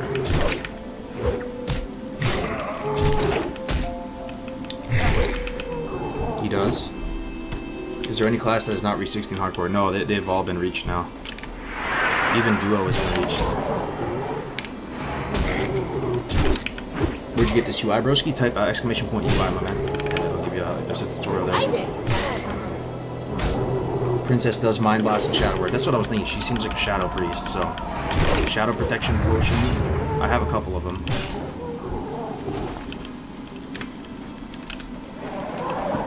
How much more? Oh shit, oh shit, oh shit, oh shit.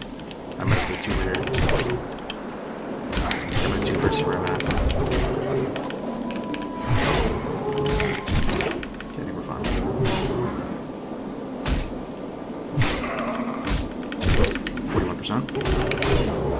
Okay. So there's action cam jump scare right there. I need 2 more of these bad boys. Is this a mod to WoW, or how do you play this World of Warcraft hardcore? It's just a community game mode, man. So if you type exclamation point HC, if you type exclamation point HC into the chat, it'll take you to the website, and that'll be where the rabbit hole starts for you, probably.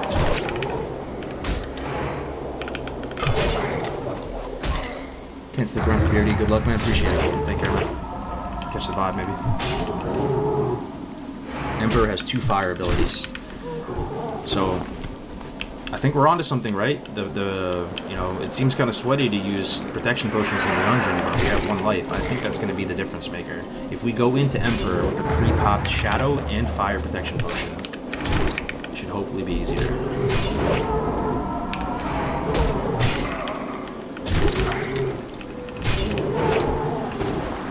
And there's even nature damage, so we honestly need all the protection potions. Oh, we're done. Yes, dude, that might be it. That might be 59 for us. Oh, yeah, you can't mount up in this. That might be the big 5-9, guys. Let's go turn this stuff in. Perseus, no, I can't do that. I'm just gonna abandon it, so I'll get you baited. Hell no, no Perseus. Let's see, maybe you kited to the town, but I'm not trying to do that. Yo, what the hell? Did you guys see that? Did it just go purple? Yo, what? It's blue, and it's like so nice, Winter Wonderland blue. And it's instantly pink, purple. That was weird. Alright. How hard would it be to hardcore to mage? I honestly didn't think it was going to be the easiest class, because you don't have self-healing and you're so fragile, but I know some people who have completed the hardcore challenge, like Nom Nom, he's done it on a mage and a rogue. I asked him, I said, if there's one class, you know, gun to your head, you had to hit 60 on, with the highest chance of success, what would it be? Believe it or not, he picked mage. He thinks mage is very safe and very good for hardcore. So, to each their own, maybe. For me, it would probably be paladin. It would take forever, but I don't die on a paladin. It would take a very long time, though. Yo, thanks, Tom Cole. Yeah, man, the YouTube's popping off. Really appreciate everybody spending their time here with me today. We'll try to finesse that line between an exciting run and not dying. Just get a shaman with a fire protection totem. Yeah, we have a shaman in it. So what totem should he be dropping, guys? Because does Wind Fury share with okay, this might be a stupid question, but does Wind Fury share with any of that shit? Like the nature or the disease cleansing, or what totem should Grays drop, pretty much, is my question. And it also seems like we're on the same page that Emperor has both Shadow and Fire damage, so there's that. Wind Fury's Wind, Air Totem. Alright, so Wind Fury for sure. We're all physical damage. You keep every 60 you get in hardcore. Yeah, you pretty much playing for the pink slip, like even more so than the gamer clout and all that. I just want to keep this guy. I want to play him in TBC, you know. If this guy dies, he's gone forever, man. And we have no warrior. We were like this close to having a 60 orc warrior, which is something that a lot of people want, but they're not willing to put the time to get. How you doing? That's a nice class to have. Glad I could Oh, yo, this quest is huge. Oh, I'm definitely doing this.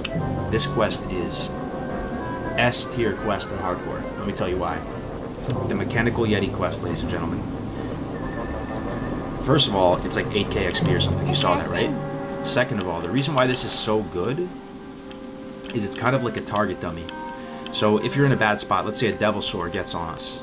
We don't have a target dummy to drop. We have nothing really to escape that Devil Sword except for maybe facing it, getting out of the daze, then niftying with a FAP on or something like that. But even then, I just learned that you really can get dazed with a FAP on. So nifty FAP might not even be to play. The Yeti will allow you to like have something that will get threat on the threat table, and then the Devil Sword will turn to the Yeti and attack it for a second and allow you to get away. So this solves another issue because we don't have target dummies, right? And it's easy to get. You just have to talk to a bunch of people. Look, you have to talk to Gadgetsan, Ungoro. I think somebody here inside this town also. Super easy. Yeah, oh crap button, exactly. It's big for hardcore.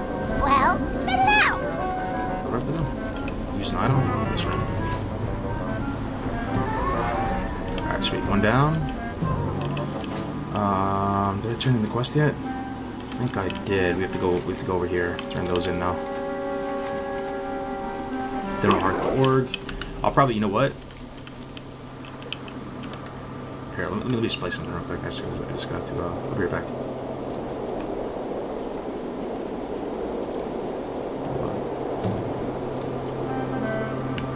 This is a Blackrock Depths guide that we can watch as we prepare. I'm just going to play it for a second.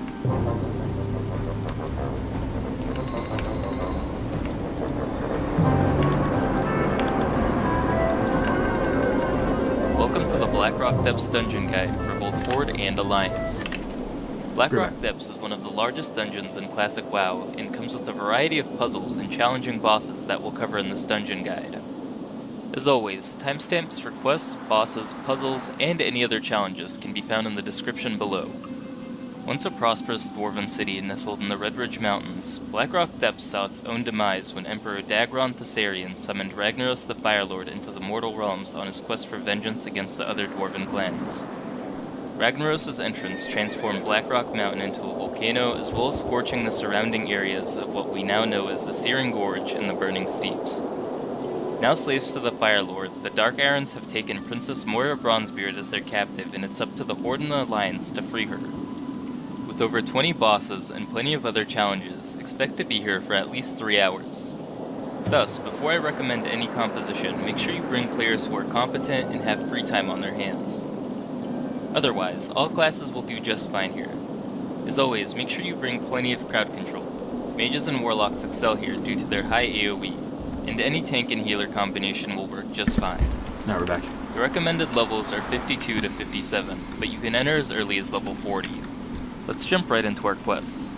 Forewarning, Blackrock Depths has quite a few quests that require prerequisites to be completed, so I'll go over these quests in the best order of completion. How much time does he have left If to you want to level? complete We all have the 3 quests, hours expect to do a few and runs, but nearly every 40 class minutes. has quite a few pre-best and slot items here, so finding a group should be of no there he issue. is, Thorson right there. Alright, let's turn some quests in. The first quest I recommend doing to unlock quite a few other Horde quests is Disharmony of Flame from Video's a bit Thunderheart quiet? and Okay. Kargoth. This quest will require us to kill Overmaster Pyron right before the entrance portal to Blackrock Depths. Once complete, we return to Thunderheart and he presents us with the follow-up, Disharmony of Fire. This portion of the quest will require us to head into the center of Blackrock Depths and kill Lord Incendius. So somebody said you guys can't do some of it since you need the Skull Forge key.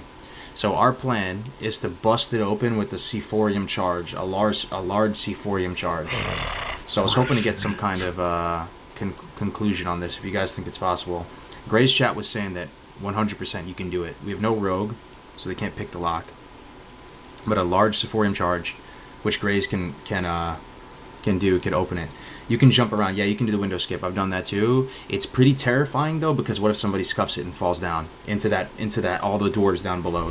That would be, in a last resort we could do that. I've done that a million times. You know, you jump up the window, you walk up that thing, you like jump on top, and then you skip a bunch of the trash too. I'm down. I believe in all the players that they could do that. Yeah. Make sure you loot him, as this quest requires you to slay and loot the Lord. Once complete, you will notice that quite a few quests will open up We need a around you. powerful C4 in The charge. nearest quest we see open up is the Last Element from Vivian Legrave. Vivian wants us to collect 10 essence of the elements from any of the golems within the Blackrock Depths. These can also be found from any of the dwarven engineers usually found near the golems. Completing this Harmony of Fire should have also opened up Commander Gorshak from Galamav the Marksman up in the guard tower in Karga. Yeah, on the second floor. We need all these Galamav quests. wants us to head into Blackrock Depths and free Commander Gorshak. Gorshak is found at the point shown on the map, but before we can open his cell, we need to collect a key from High Interrogator Gerstan, found further into the cave. Upon unlocking the cell and speaking to Gorshak, his follow-up quest, What's Going On, will require us to defend him from a patrol of guards. Remember that cell, guys? Who spent a Upon lot of time killing the locked up in that guards, cell? Gorshak will send us across the They hall to fixed it. speak with a dwarf named No Karan. more with, After completing the dialogue spent a lot of with time Karan, cuddled we can in head to there Orgrimmar and with some speak other with sweaty Thrall. men. Thrall will present us with the quest, the Eastern Kingdom, which will just require us to speak with him. Finally, Thrall will have you return back to Blackrock Depths with the quest Royal Rescue, which will require us to save Princess Bronzebeard, who can be found next to the final boss. Be careful not to kill her when completing this quest, as she will become hostile once the fight begins. Bronzebeard chick on will the give left us is our the one that final gets the shadow quest of damage, the right? chain, the Princess Saved, which will require us to head back to Thrall to receive one of 2 powerful rings. Back in Kargoth, if we click on the command board found at the entrance of the inn, we'll receive Kill on Sight, Dark Iron Dwarves. This quest requires us to kill 15 Anvil Rage Guardsmen, 10 Anvil Rage Wardens, and 5 Anvil Rage Footmen. All of the Anvil Rage Dwarves can be found at the entrance wing of the Depths. Upon completion, we return to Kargoth and speak with Warlord Gortooth, found at the top of the watchtower. Afterwards, return to the command board and we can pick up Kill on Sight, high-ranking Dark Iron officials. This So, portion of the quest will can you require think- us to kill 10 Here, let Anvil me, Rage let me medics, ask you 10 guys another Anvil question. Rage soldiers. Hello. Can we do that stuff? I wonder, like, if the instance is going to reset. I feel like we could. We could go in, get a couple quests done, then leave the instance, go back, because we only have one instance ID, right? We can go in, clear some stuff, walk out, turn it in, get the follow-up, then come back and the instance won't reset, right? I don't know how much time has to pass, but... You tanking tonight? Yes, sir. Yeah, we'll be tanking. Anyway, watch a little bit later, some of this stuff. We'll chip away at it. Cargo's at this level. Which character feels better for you, the rogue or the warrior? I think the rogue felt better, man. Just way safer, like orders of magnitude safer, especially if you have prep. The warrior does Great more. to meet The ya. warrior might do more damage than the rogue, man. Believe it or not. Keep your feet on the ground. What's on your mind? Find Donovan Snowden's instructions. Okay. Be good. Instructions are down here. I don't want to go down here though. I do not want to go down there. I do not want to go down by the those giants. I don't know. You won't reset. If you're really worried, you can use Nova instance trackers to make sure it's the same ID. Okay, yeah, we might have to do that.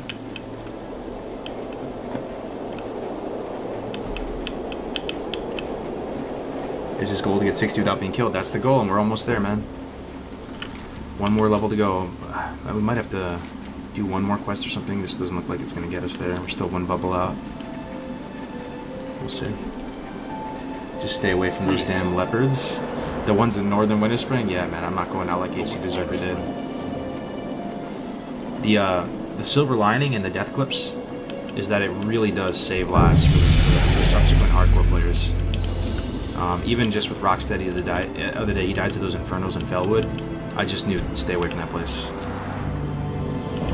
Oh, very nice. Very nice. How do you guys feel about this chess piece? Where's my big brain tanks at? Defense. It's a decent tanking stat, right? I mean, it's for BRD. It's concentrated avoidance. We lose 14 stam. We lose 30 attack power. We gain 50 armor. 17 agility is a little bit of armor on it as well. A little bit of dodge, a little bit of crit.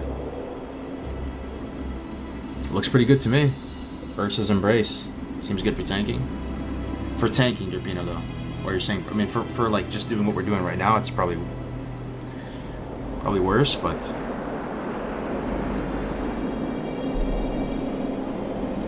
That's good, real good. We take the stam. Stam is nice. Keep in mind, we will have protection potions too. I mean, that's definitely the choice though, right? Okay, so I think what we'll do now is we'll just go into Fellwood, and we'll probably just ding, get a Songflower buff, Heart the Org, and then start heading south at 59 to start getting our consumables for the evening. 2 healers again? Yeah, we're running Priest Shaman. So the comp is 2 warriors, Priest Shaman, and a Hunter. So no mage for the Lyceum, which is going to be spicy. But we're all going to have Ungoro Crystal charges, hopefully. Fresh meat.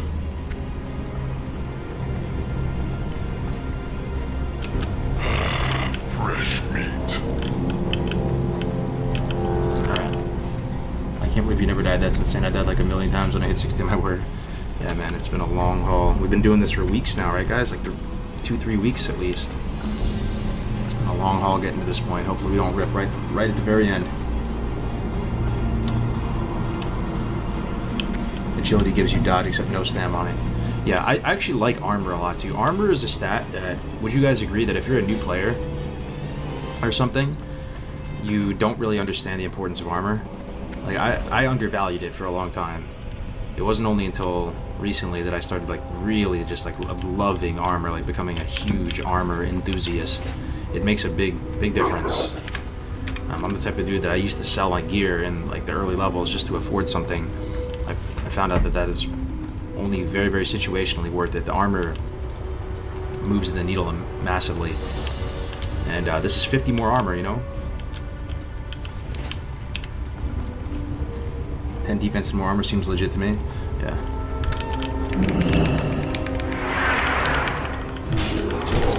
Hey, bud, enjoy the content. Long-time classic / private server player kicking around playing retail content. Stay saucy. Hey, bud, enjoy the content. Long-time classic private server player kicking around playing retail content. Stay saucy with dose Rocky Mountain refreshments. Thank you very much for the 5, Christopher. Will do. I actually have a 3-pack of tall boys behind me. After we complete BRD, we'll drink some beers. We'll drink some Rocky Mountain refreshment. Appreciate the 5, man. Doesn't agility give more armor too? Yeah, what is it? One armor per agility? No, I think it's 2 armor per agility, isn't it? It's pretty good then, if you think about it. 17 agility, so that's what, 34 armor? So that thing almost 100 more armor maybe? Close to that. So what I'm doing here right now is we're just grinding out the remainder of this level and we're getting a Songflower. This is a Songflower back right corner here. So. How would you want to leave instance later? There's some quests that have follow-ups, you know? So that's what I'm saying. We could run out of the instance and go turn them in and go back follow-ups.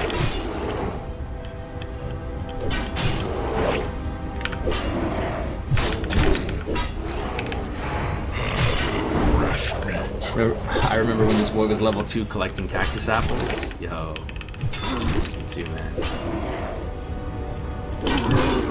Come a long way. Weeks in the making. Look left, make sure. Oh, there's some mobs over here.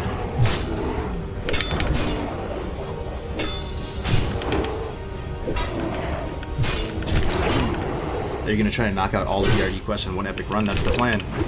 We were thinking BRD, there couldn't be a more perfect setting, right? Even more so than UBRS or LBRS. I don't think there's any other more perfect way to ding 60. I'm even thinking Skolo Man Strat. Yes, those would probably be harder than BRD, to be honest, Skolo and Strat. But it's not as like picturesque. Like BRD was the end game dungeon of our childhoods, you know? It's like the perfect fitting thing. You have to walk up like this Mordor looking type mountain. This huge, massive. I don't know, man. It's just perfect. It's like this whole hardcore experience will be like vanilla WoW in a nutshell, you know. King off king. That's what I was hoping for. But and I will say again, because some of you might have missed it, our priest is pretty much going to ding about 1/3 of the way into the dungeon, and this is uncharted waters for us as a community. We've never had that happen before, where somebody dings 60 in a dungeon. So what do you do? What do we do? I don't know, your guess is as good as mine. Us mods have been talking about it all morning. And the current thinking is he is still mortal, even though he's 60, until the dungeon is complete. So there is a chance here that he dings 60 and doesn't make it into the Hall of Legends if we wipe on Emp or something like that, right? Which feels horrible, but that's the best we can think of right now. Imagine hitting 60 on hardcore and still having to delete and not getting into the Hall of Legends. I know it feels horrible, right? But they do have another option. As soon as they ding 60, they can just hearth out and leave. And as soon as they leave that dungeon, the run's over. So that's on them, you know?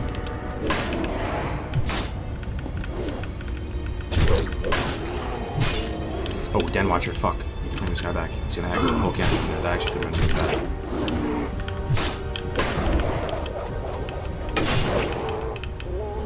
You're blessed with the Lifestone for a reason. Imagine the Lifestone saves me. Imagine I like barely stabilize under some crushing damage from Emperor and the Lifestone saves me. Like, I pop it and heals me 700 health. Inventory full, yeah, I know, man. We're about to get out of here in a second. There's no Songflower up there, which is a bummer, so we might have to go a little bit south. Find another Songflower before we leave. You always want to top yourself up with a Songflower before you leave Felwood. Songflower with this Mongoose, bro, that's like 8% crit right there. It's insane. Makes a huge difference.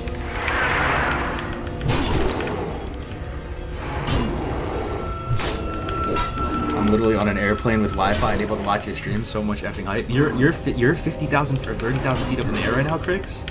Yo, that is trippy right there, dude. You're watching Twitch on an airplane? That's kind of hype. Yeah, that's pretty cool. Good to have you here, man. Oh, yo. Crix, that's my brother, man. We did the Dark Orb show together, BBC show. Will you cry if you die at 59? Nah, man, I won't cry, but it'll definitely suck. It'll definitely suck. Get over it. That's why we play. That's what makes the format spicy. That's what we show up to watch. Just have to get back on the horse. I have a mask on the plane. Will you do Paladin after this? You're just like finish the Paladin? Because I do have 47 Paladin right now. It's possible. Maybe just finish him off before I do the Hunter. That's a thought. Cross that bridge when we get there, though. A few more mobs and we'll ding. Oh, there's also a Plague Bloom spawn. I've gotten so good at knowing where all the Plague Bloom spawns are here in Felwood, man.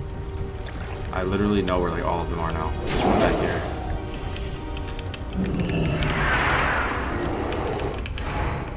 And Monster, I gotta bring him way back.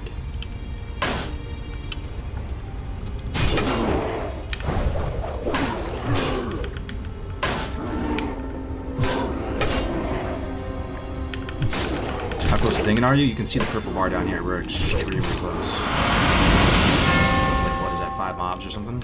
5 mobs away, something like that. Another Den Watcher, bring him back.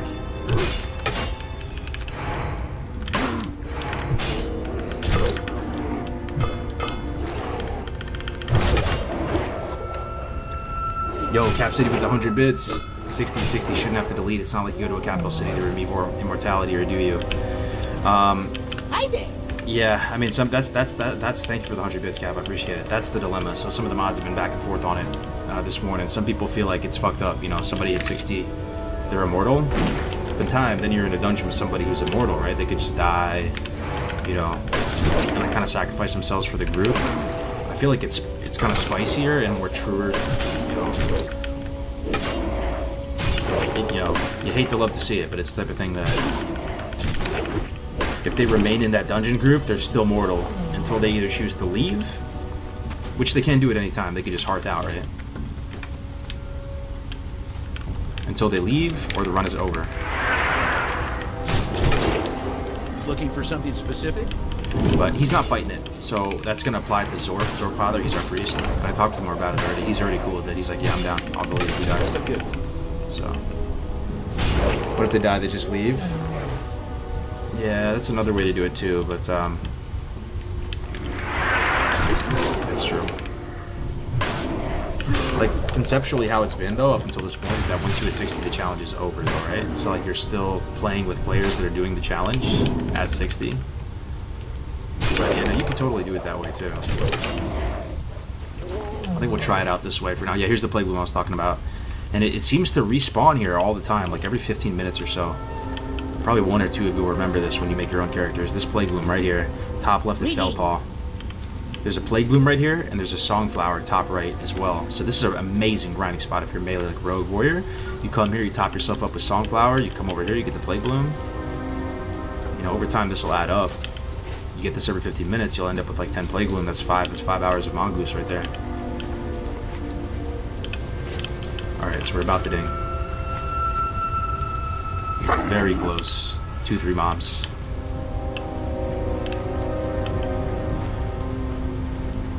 He's a priest, so if he wipes, he can just bubble hearth.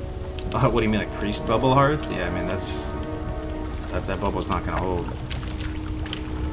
And I guess only the pally bubble hearth is banned. You can try. But yeah, he's down, so he's not fighting it. Like he's like, alright, I'm done. If he died, even if he had 60.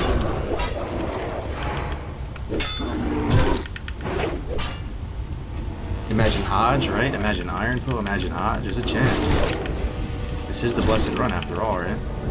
There it is, boys. 1 level to go. Can we get some blessed runs in the chat? 59, baby.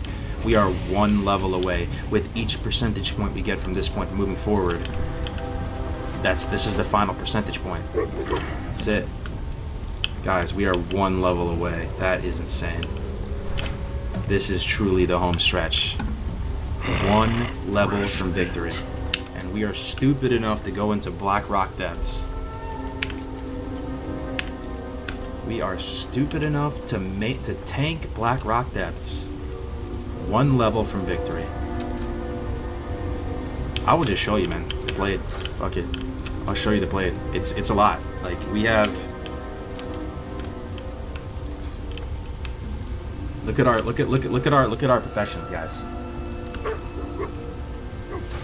Look at our professions here. We have sorry.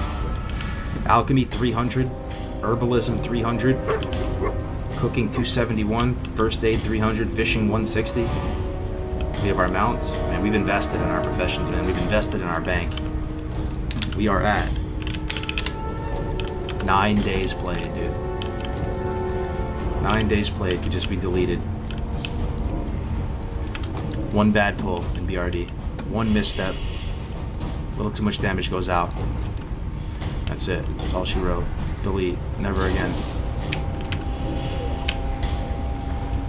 If your healer gets DC'd, yeah. If the healer gets DC'd, we're probably fucked.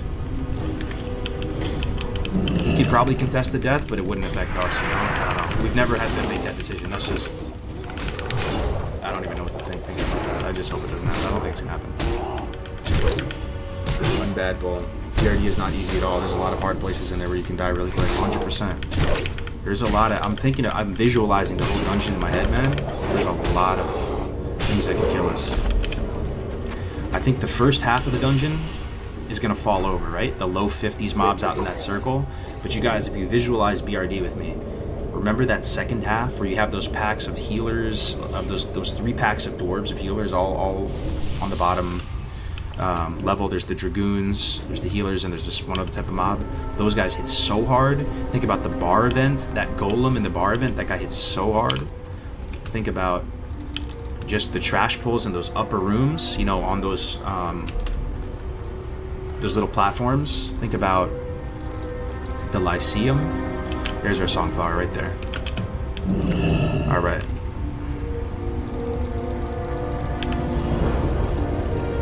Those guys disarm. You won't get to Angerforge? Why is that? We're gonna wait. The guys before MC Attune actually hit pretty hard.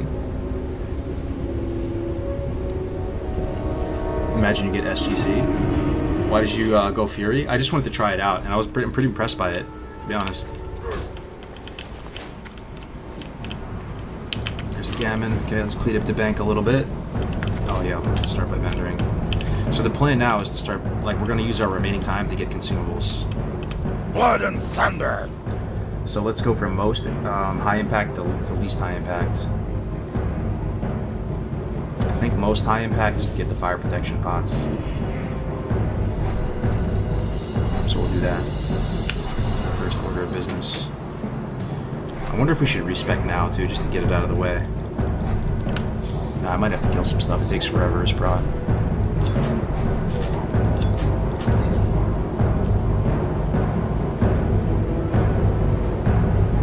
If SGC drops, you're giving it to Grace so we can use it to 60? Probably, yeah. Yo, as weird as that is. Unless it's good for me as a tank. I don't know. Probably not. One level to go, boys. Time is money, friend. One level to go. Farewell. We are stupid enough to go into BRD. What are we doing? Yeah, I just want to try it out, hardstyle. I want to try out Fury. Because we're gonna respec tonight anyway. I just figured might as well. Let me see. For the horde. Okay, so we need to make nature protection potions. We have some. Let me clean up the bag. We have some, but I want to go in there with a stack at least, maybe 5 to 10. It would be nice to have Troll's Blood Elixir too. It's not much, but it's something. This is the main one. Fire Protection Potion. This is the one we need badly. So we need Fire Fin. Lesser Invis Pot. I have one of those already. We already have a stack of free actions. Shadow Protection Pot. So I just need some King's Blood to make a few more of these. I need that too. Because I have some Grave Moss in the bank, I think. Yeah, I got 3 Grave Moss in the bank. 2 Shadow Protection Potions in the bank. Here's our Angoro Crystal Charges. 5 Nature Protection Potions. 2 Fire Protection Potions. 4 Oils of Immolation. 9 Fire Bloom. We can work on making some more Oils of Immolation with that. Look how many Flame Sacks we have too. We have a bunch of Flame Sacks. And we have some Angoro Crystals too. We'll have to go to Angoro. So yeah, look at the bank. Look how scuffed it's looking. The bags, rather. Here's our, we also have this trinket, Essence of Aranicus from SD. We could use this for 1 pull. Would this be good to use, like, one, you know, situationally? Probably. Let's pull that out. It's 15-minute cooldown. It's not too long. Let's get some grapes out. Here's our tanking legs. We can use in tandem with our chest piece. Look how shitty our bags are looking. Yeah, we need to fish. We'll keep this in the bag.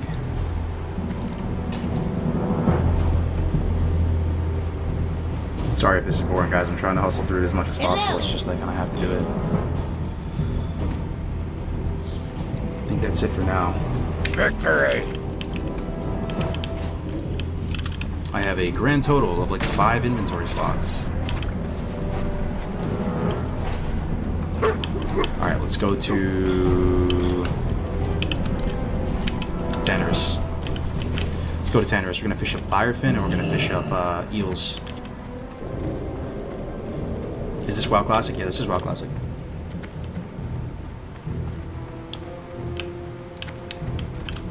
What time is he planning to do BRD? It's going to be 8 p.m. Eastern Standard Time. It's 5 p.m. Pacific. Sub. Alright, to Gadget Stand we go. To Gadget Stand we go. We can keep watching this video since we're flying. Alright. Let's blow it up a little bit. I think we're getting to the good part now. Soldiers and 10 Anvil Reach officers. All of these dwarves can be found further within the dungeon when we begin to encounter the dwarven... So these packs right here is what I'm talking about, guys. I'm kind of shook. Is anybody else here shook? These packs right here are so powerful for some unknown reason that we're going to have to like min-max the hell out of this shit in order to have the right kill order. The officers are the big slappers, right? Maybe just CC the hell out of this guy, Slumber Sand, whatever we got. There's probably like 10 packs of these total. Probably just CC the hell out of the officer, kill the medics first, then kill the officer, then the soldier, something like that. Why do you put in US East if you live on West? Doesn't matter too much to me, I don't notice it. They run at low health. One of them bubbles. Yeah, which one bubbles again? It's the officer, right? One of them's kind of a paladin, I think. That's why you just CC this guy. Hunter trap the officer. Yo, should we have the hunter go survival, guys? For Wyvern's thing? Yeah, the officer's bubble. Medic's gotta die first. Those packs are deadly as fuck. 100%. I don't think we can just melee cleave through this shit. We're gonna have to like be a little bit more finesse with it. How do you guys feel about the hunter going Wyvern's thing? Like survival, deep survival. Give us a little more CC, because we don't have much. We have no mage. Be sure to pull around the corner back into the chamber. Running mobs will aggro something, that'll be a wipe. Pull them way the fuck back. So why are we pulling them way the fuck back? Just because they run? Or is there a fear as well? There might be a fear with medics, you know. These are kind of like priest type mobs. There could be a fear. You just pull way back. Wyvern Sting is a good CC. Yeah, that's what I'm thinking. I'm thinking of maybe if the hunter's down, just to respec for it. In living quarters. Once complete, head back to Warlord Goretooth. When you've turned the quest in, the orc, Lexlord, found next to Goretooth, will offer you the quest Grark Lorkrub. This quest sends you to the Burning Steeps to find and capture Grark Lorkrub. Once captured, you'll have to escort him through Blackrock Mountain over the Searing Gorge. This quest can be quite challenging as you have to fight quite a few elites. And also, if you're on a PvP server, make sure you bring help because you do have to go through the mountain. Once you've completed the escort, return to Lexlord and our final quest will open up from Goretooth. That quest being Operation Death to Angerforge. As the quest name implies, we'll be heading back to Blackrock Depths and slaying General Angerforge, who can be found fairly far into the dungeon. Once your task is complete, return to Angerforge. For some reason, I never like thought he was that hard. Angerforge, you can pull him up the stairs and then just finesse. You can use the you can like jump down, you know, to finesse his pathing a little bit if you need to heal. That guy doesn't scare me too much, Angerforge. One final time and collect a pretty solid necklace for most melee classes. Yet again in Kargoth, we can pick up the first of a 3-part chain, The Rise of the Machines, from Hierophant Theodora Mulvadania. This quest sends us to the Burning Steeps to kill and collect 10 fractured elemental shards from any of the obsidian elementals.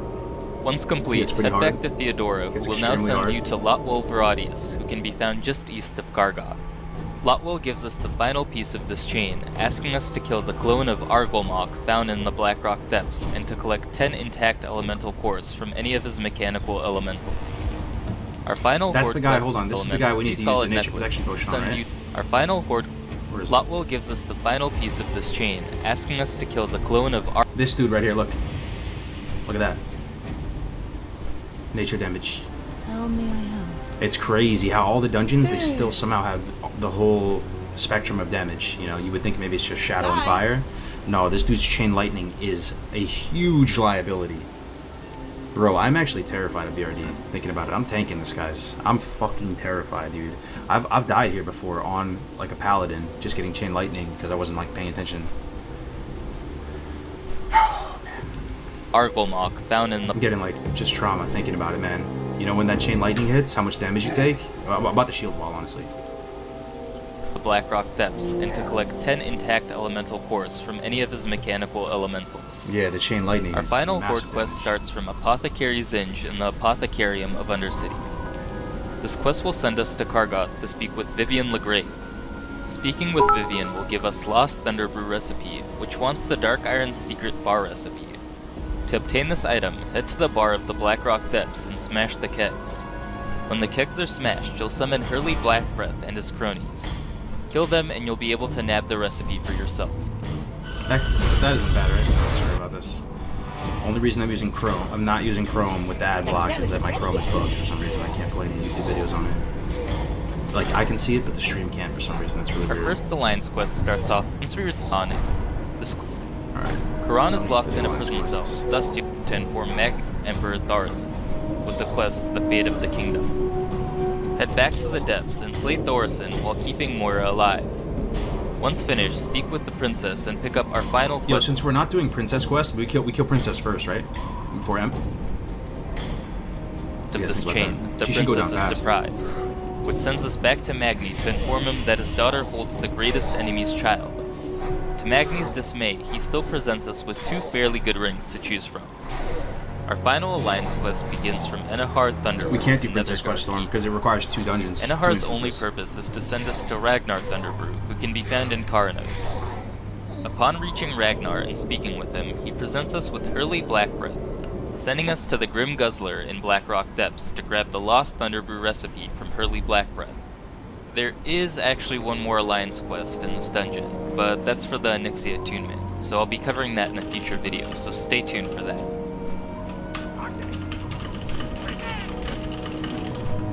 Luckily, our neutral quests aren't quite as complicated as their Horde and Alliance quests. We can start things off from Yorba Screw Spigot over in Steamweedle Port, who will give us Yuka Screw Spigot, Oh, nice. We're going there tasking anyway. us with speaking to her sister up in Flame Crest. When we reach Yuka, she gives us the quest Ridley Screw Spigot, which requires us to head over to the Grim Guzzler and slay her brother and return with his head. While we're in the Flame Crest, make sure you pick up Part of the Mountain from Maxwerp Uberglin. This quest will require you to collect some coffer keys dropped off of any of the dwarves in Blackrock Depths. You'll need 12, but be warned, they do have a pretty low drop chance. Talk to me. Once you have 12, Hurry head to the back! vault room in the middle of the Blackrock Depths Nice, living nice. areas. Open every single vault, but be careful, as when you finish opening them all, the golems around you will come to life and attack, as well as a dwarf by the name of Watchman Doomgrip coming in. Once your battle is complete, a hidden alcove will open beneath the small center vault. On the pillow, you'll find the heart of the mountain. Grab it and you're good to go. Yeah, that area is not too bad. Just east of Flame Crest, we can pick up A Taste of Flame from Cyrus the Repentus. This quest is fairly simple. Just run out of the cave and slay the elite dragon Cyrus spawns for you to collect the molt from him. This dragon is fairly tough, so I'd recommend finding at least one other person to assist you. Cyrus will give us a follow-up by the same name, which tests us with heading into the dungeon, slaying Baelgar, and using his molt to create an encased fiery essence. To pick up the remainder of our quests, head to Blackrock Mountain. Our first, and arguably one of our most important quests, is Dark Iron Legacy. To grab this quest, you'll need to die anywhere on the mountain and head to the location marked on the map. There you'll see a ghost of a dwarf, Can't do that Franklorn quest, Fordray, those you have to beat inside the building near the summoning stone. After speaking with the dwarf, he'll task us with slaying Phineas Darkfire in the Hall of Crafting. Make sure you grab the hammer Ironfell from the corpse, and head to the statue of Franklorn inside of the dungeon to turn in the quest. This quest will reward you with a key that can open every single door in the dungeon, minus 1 or 2. Our final quest is a bit Yeah, we're gonna complex, blow and I it wouldn't open really with recommend doing Sephorium it unless you Charge. plan on using either of the 2 item drops. From Nekmara in the bar, we can pick up the Love Potion. In her quest to seduce Rocknot, Nekmara wants 4 Grom's Blood, which can be collected by herbalists or bought from the auction house, 10 giant silver veins from any of the elementals in Ashara, and finally, to fill her vial from the Golaka Hot Springs in Angora. Sounds simple, but takes forever. There is one final quest in here, but it's for the attunement of Molten Core, so I'll discuss that in a future video. The first boss we can encounter upon entering is in the housing area just right of the main cave as you enter. You can find High Interrogator Gerstan in the council. What do you want? Gerstan is your typical Shadow Priest. Before engaging her, make sure that all surrounding trash mobs have been killed, as she'll occasionally use Psychic Scream, fearing everyone around her for up to 6 seconds. Gerstan will also frequently use Shadow Word Pain. The damage for this is minute and can be ignored. Okay, so this has shadow damage as well. Probably there's no one in the history of WoW has ever wiped on this encounter though, right? The only way you wipe here is if you there's a patrol outside maybe that you didn't kill, and then you're fighting the boss, and then you kind of get feared into the patrol, and the patrol one guy runs away and aggroes 3 other packs, and you're still pretty close to the beginning, so I'm not worried about this whole section. Paladin tanks beware, as Gerstan has a mana burn. Although this spell can be ignored, if you pull without your healer fully regenerating, this can cause a disaster. Lastly, Gerstan uses a fairly irrelevant Shadow Shield. It reflects 10 damage upon hit, but the shield is just for 200 health. Thus, a single white weapon swing from many classes will completely remove the shield. Upon entering the following cave system, we can encounter Lord Rockor, who is found patrolling the outskirts of the arena. Rocker is fairly easy, but you should be careful, That as guy's pulling easy a too, pack right? of the patrolling dwarves. One thing that can might be end in nice, we disaster. could get a couple upgrades from As killing for all his those early abilities, bosses. the big one you need to worry Make it about stronger is for Ground later Tremor, ones. which will stun all nearby enemies for 2 seconds. As long as your healer is doing their job, this shouldn't be too much of an issue. Rocker will also cast the occasional Earth Fire Shock Snapper and Flame School Shock, boys. which do exactly what the Shaman does. The Flame Shock is completely unavoidable, but if you're a Paladin tank, I'd recommend not casting it until you see him throw his Earth Shock out, because you'll be silenced for a few seconds. Up next, we have the Ring of Law. The Ring of Law is an arena where the Dark Irons will watch you duke it out. You'll want to complete this event, as it will make a few of the hostile dwarves in the dungeon neutral when you head further in. Otherwise, the arena itself is pretty straightforward. When you step in, you'll trigger an event where you're pinned against a few waves of spiders, scorpions, thunder lizards, and whatever else the dwarves throw at you. After 2 or 3 waves, a boss will be summoned.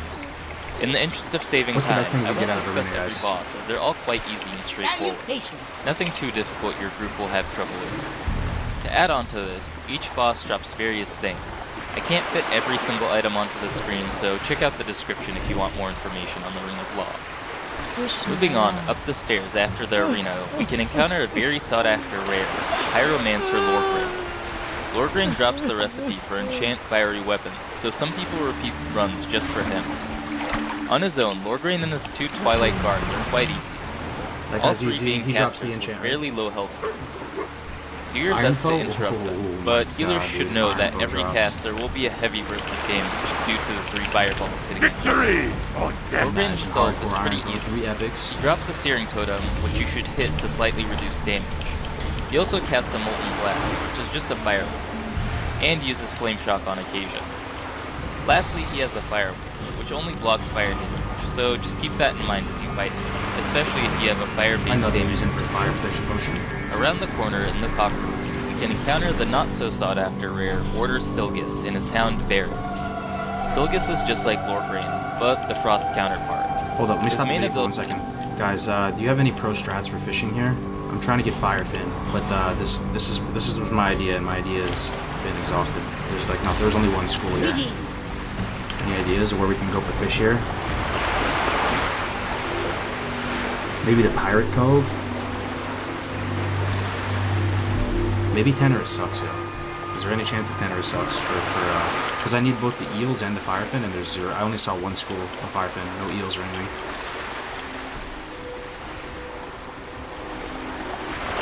Way more in STV, keep going down the coast.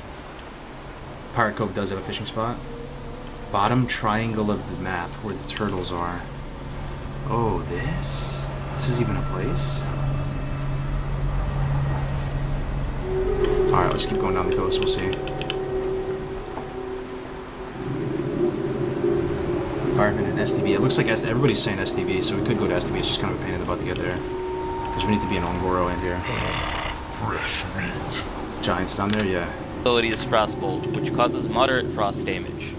He also So has what we're a doing frost right now, guys, is we're which making will fire root protection all those potions around for for 8 the RD. seconds. It's the number 1 thing that we If can you get can, done. keep your distance from him, but otherwise this is unavoidable.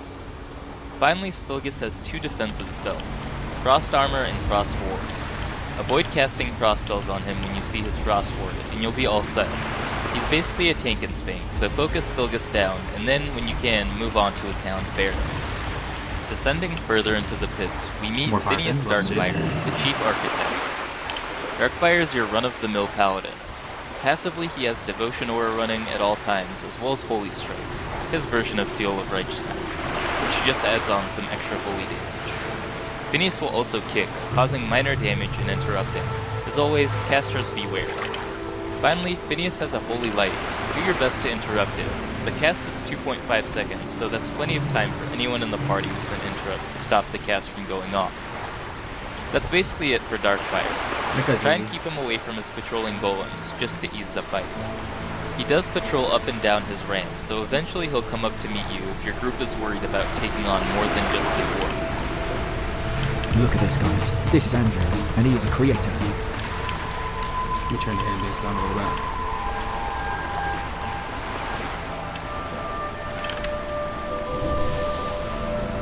After Darkfire, we can see an animal with Lord Incendius patrolling around it. Man. Incendius can be quite a challenge, if even a single person in the party makes the wrong move. Oh my To start God. things off, everyone will want to stay spread apart. Spread Incendius apart? does mostly area of effect damage. His Okay. Firestorm you can move out of, but his Fire Fiery resistant. Burst is a fire blast that affects everyone. Healers, do your best to keep the party up, and tanks, make sure you tank them away from ledges. as his mighty blow will knock you back. Improper threat distribution and generation can send someone into the lava below, so position well here. Incendious' final abilities, Curse of the Elemental. So as long as we tank him in, that hallway, you see like where he is back here, and not tank him out here, and we don't forget. I'm the type of person that would go with the shot and forget. As long as we tank him out here to the left, no one's getting yeeted into the lava, right? We would have to make the mistake of fighting him out in the open, and then somebody can get insta GG'd and dumped into the lava. So we just pull him and on the pull and just get him all the way back. The only reason why you wouldn't be able to do that maybe is if you were. Some people skip the trash here. I think if you're 60, you can just run through the hallway and not aggro anything. But we're full clearance, so. As cool as this ability sounds, all it does is slightly reduce your fire resistance. Yo, so don't Warrior TSW, my man, with the 74 viewer host. Thank you so much, man. One of the biggest brains on the TBC side of things, man. Your day in the sun is coming real soon. Thank you very much for the host, brother. We're doing something potentially really dumb, man. We're doing the hardcore challenge. We're level 59. We have 1 level to go. We have 9 days played. And we're gonna go into BRD at 8 p.m. Pacific Eastern Standard Time. I appreciate it, Warrior, man. Thank you so very much, man. I'll get you back. Welcome, guys. I know most of you are on the TBC side of things, but this should be an interesting time tonight. worry about it too much. As for the anvil, blacksmiths can make a variety of specific dark iron items at only this specific anvil. After fighting your way through an armada of soldiers, you'll encounter the magma giant Baelgar. Need help? This fight isn't incredibly challenging, but Baelgar does have a huge health pool, so it's very there's easy a lot for of fire him to in here, wither the guys. party down. This is amazing. He has one ability, but it's more than enough to turn the battle in his favor. Baelgar will occasionally summon a spawn of himself. When you see him casting this, spread out, as the cast does around 1500 damage. That guy Focus hits pretty down hard, the doesn't ad he? to lessen the damage taken. If you ignore the ads, eventually they will overpower you. Despite his massive stature and health pool, this is a fairly straightforward tank in Spain. Stay focused and you'll have completed the first wing of the Blackrock Depths. To proceed further into the dungeon, you'll need to have finished up the Dark Iron Legacy quest and obtain the key. My fish keeps Follow getting the doors away. after Baelgar into the garrison and release the Shadow Forge lock to close the gate and make a bridge to the remainder of the dungeon. As you proceed further into the dungeon, you'll end up at a living area. Head down the stairs and we meet General Angerforge. Angerforge himself is quite weak. His one and only ability This is spot is Thunder so Armor, good. reducing the target's armor. The guards around him are also fairly weak and can easily be killed. What you'll want to look out for is Angerforge calling more guards to assist him. Try and tank Angerforge at the base of the stairs, as the guards he summons can heal him. I'd personally recommend killing off these healers, unless you know for sure your group can. So with this fight, you just you pull all the way up, right? Like way up, and then you kill the ads and kind of just finesse the pathing of them a bit. This one, I'm not too scared of this guy. You guys say it's hard, but I think it'll be fun this one too. Can burst Angerforge down. Otherwise, for being the general of the Dark Irons, this fight is quite simple. Head across into the manufactory and you'll see Golem Lord Argolmok. Before we begin this fight, clear out the entire room of gnomes and constructs, as engaging Argolmok will chain pull everything. Yup, imagine if we Argolmok made the himself mistake isn't of too difficult. Imagine if we made the mistake of not full clearing the room and we pulled him and pulled the entire thing. That's death right there. That is 100% death. But his damage will be amplified by his two golems. Normally I'd recommend killing the ads around the boss, but Argolmok has a very small health pool, at only 13,000. As for his abilities, this one is pretty dull as well. Passively, the Golem Lord has a lightning shield, just like the Shaman's ability. It will just deal back minor damage on hit. Quite frequently, he'll also cast Shock, which is just an instant cast lightning bolt. The damage is quite minor, but also unavoidable. Finally, he'll use Chain Lightning. Do your best to keep it from chaining to the other members of the party, but again, the damage isn't anything you should have to worry about. Yes, it is. Overall, Yo, another the damage easy on that boss. lightning is insane. Next up, we have the Grim Guzzler. This place has quite a few bosses, so I'm going to group everything together, as nothing here is incredibly difficult. Try not to anger the patrons of the bar, otherwise you'll end up fighting a lot of angry dwarves. First up, we have Hurley and his cronies. Head to the left into the keg room and smash the 3 kegs in the corner. Once the third has been destroyed, Hurley and his followers will run in. This fight may be a bit difficult as all of the mobs are elites, but if you have the tank marked and focus them down individually, you shouldn't have too many issues. If someone in your party has the quest, you can challenge Ribley. Start the dialogue with him and drag him into the keg room before you attack. If you thought Hurley was easy, Ribley and his goons are much weaker. Ribley has no noteworthy abilities, thus enjoy the free bags or quivers. Next up, we have the No Morlock Plugger Spaz Ring. Be warned, if you engage him, you'll become everyone in the bar's worst enemy. Also, don't steal his alcohol. That's another. He doesn't... So how do you make the mistake again of aggroing everything in the room, guys? If you had to explain it. Oh, it's going on enough. I'm pretty sure you start the event without clearing it all or something, right? You have to make some mistake. Just refresh me. Where's my Nightcrawler is at?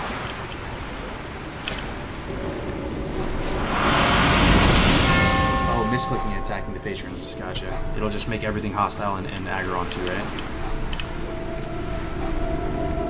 So if like there's a hunter pet or something that attacks one of them, it just makes the whole room go from bad to worse.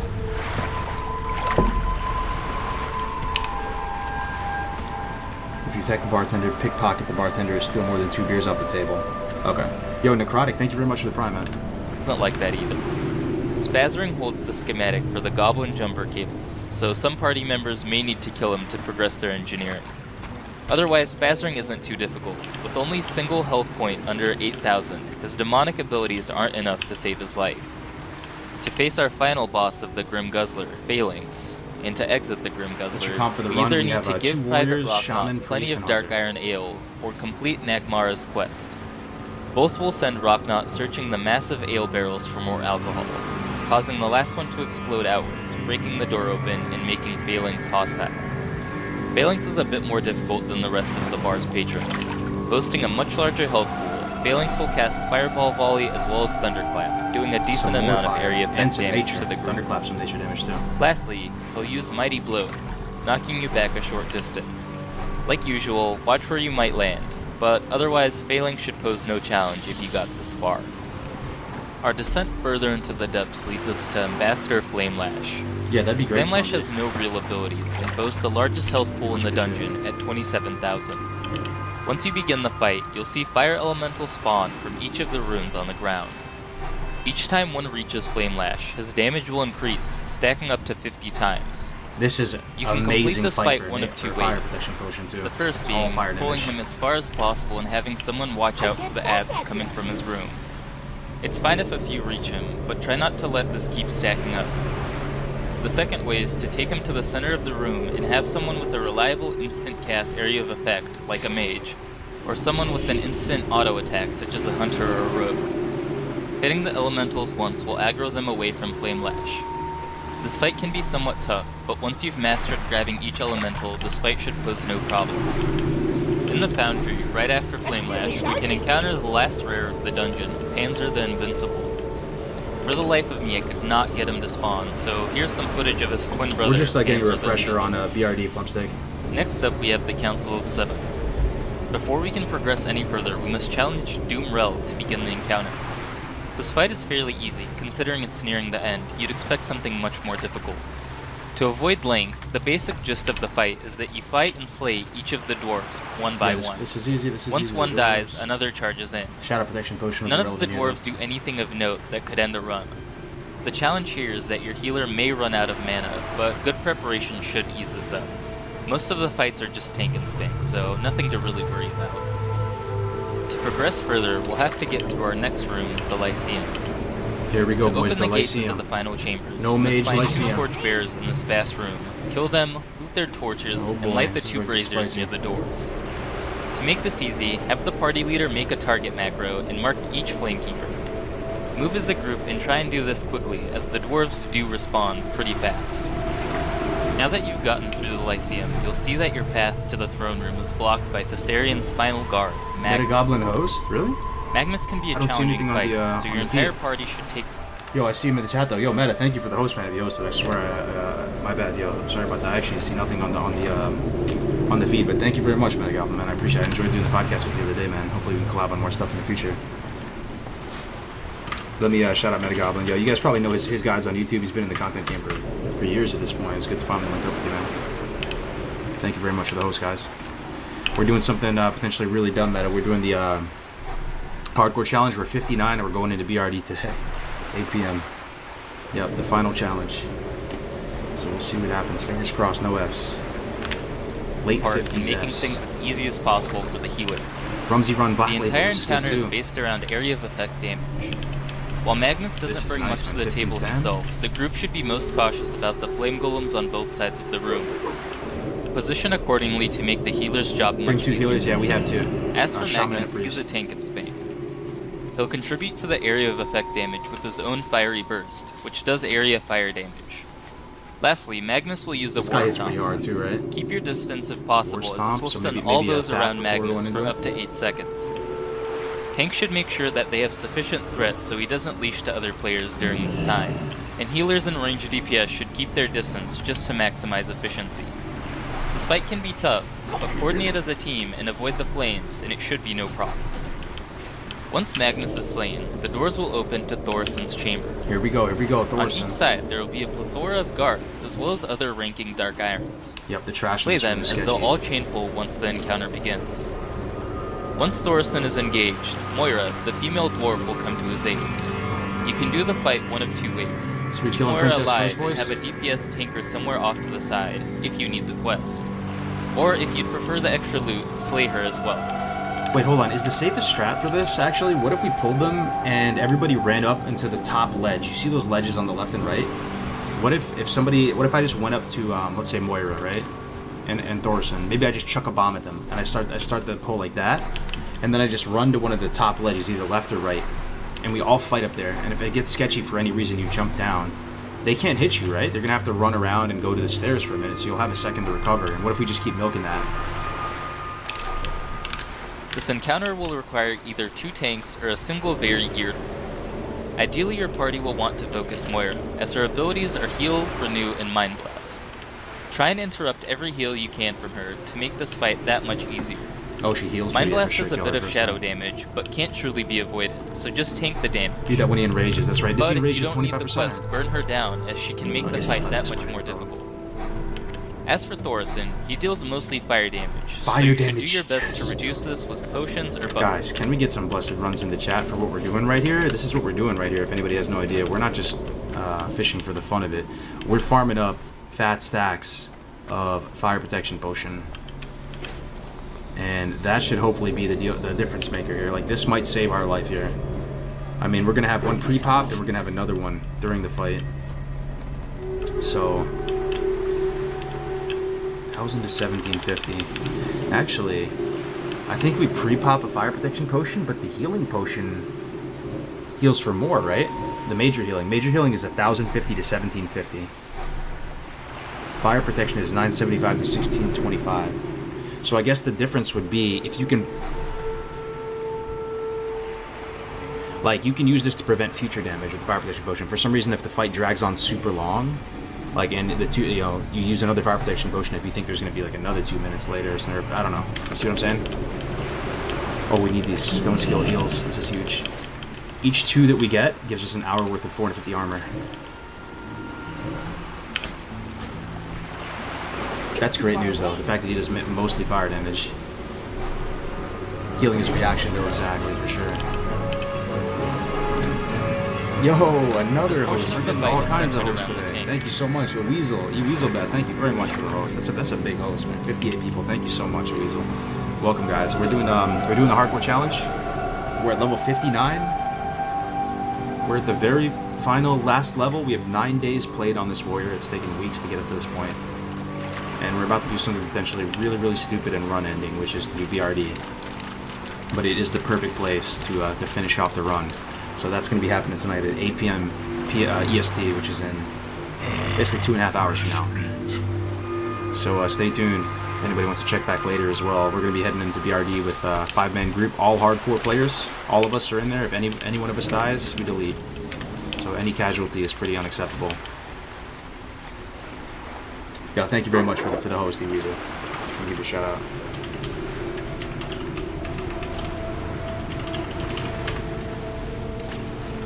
Thanks very much. Thorson has 2 abilities. His first, and stronger of the 2, is Avatar of Flame. in which Thorson will make all of his attacks deal an extra 170 to 231 fire damage, Fire damage, while also more fire making him damage. immune to all fire damage. Tank should pop a Makes him immune to fire damage. We don't have any fire damage. That's great news. cooldown during this buff window, as the damage really adds up here. His other ability is Hand of Thorson, which deals fire damage and stuns a target for up to 5 seconds. This one's unavoidable, and when it occurs to the tank, try and ramp up the heals, as they won't be able to parry the onslaught of flaming attacks. Past this, it's a tank and spam. Once you've slain him, you've completed arguably one of the greatest dungeons in any MMO. Big true. And One of that's the about greatest it. dungeons in any MMO. This dungeon is amazing, and there are many shortcuts you can take that I'm sure most of you already know. I hope you enjoyed, and I just wanted to thank all of the people that have subscribed recently. I really appreciate your support and your kind words. As always, This guy's a nice YouTuber, man. This guy's name is Thrax, Thraex. If anybody wants to, give him a sub or something. I've watched a couple of his guys now. The one for ST yesterday and this one today. That was a really nice guy. He's just like a good sounding, just nice sounding guy. We'd love to see it. All right, so this place has actually turned out to be pretty fruitful. At first, I was thinking that it might be a waste of time, but I've been finding a ton of the schools that we need. So let's see where we're at. We have 3 eels. If we got one more, we'd be able to make 2 armor pots. So maybe try to find one more school. Let's see how we're doing on Firefin. So Firefin, we have 13. And what does it take to make 1 fire protection potion? 1 fire oil. 1 fire oil requires 2 Firefin. So each 2 make a potion. So this is 6 potions. I have 2 on me. That's 8 potions. We should have more than that. I think how many potions do you think we should need? Should we have for the for BRD, man? Folklore BRD. I think 20. So it's not the most exciting content, but we gotta do what we gotta do. Fresh meat. I'd like to pre-pop a fire pot for like every spicy pull that has any kind of fire damage involved with it. Ambassador Flame Lash Flight can be bugged. It is really rare, but it happens. I've tried it 3 times before. Bugged in what sense? In a sense where your whole group wipes because it's bugged. If you do not fight him in the middle of the room, you can pull some huge elementals from random places in the dungeon. Okay, very good to know. So just fight him in the middle of the room to avoid that. Thank you very much for sharing that. Should be fine since you're 59. At least 10, yeah. So I think we have about 10 right now. We have 10 on the dot. We're moving though. We're getting these at a pretty good rate now. And here's our last stun skill. Cool. Let's see if there's another good BRD guide. Some tips out, baby. What about this? Hey everyone, my name is Mike, and in this video I'll be showing you how to do the Blackrock Depths instant. Nope, that's retail.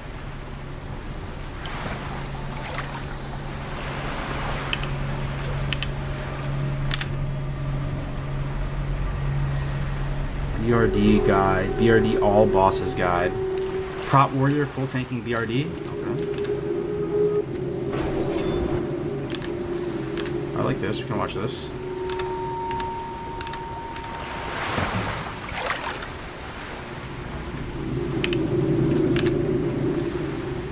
All right, let's see what we got here. Let's see what we're working with.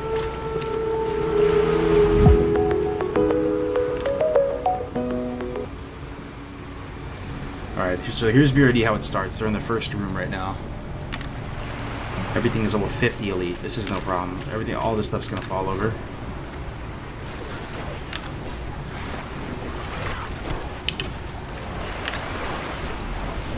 Yeah, this stuff's no problem. The wardens are kind of sketchy. They net, but we've done this a million times. This room is no problem.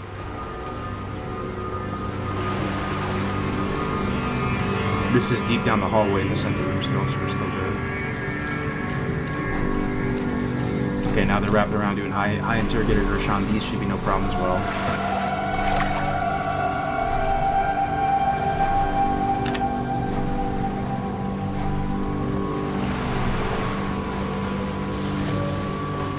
All this area is easy, easy, easy, easy. They're getting the quest while they're dead. Can't do that on hardcore.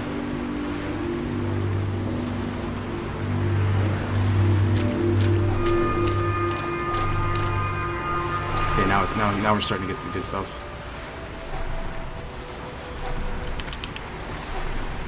If you make sure you pull totems down to his doorway before you pull him, you won't aggro the elementals.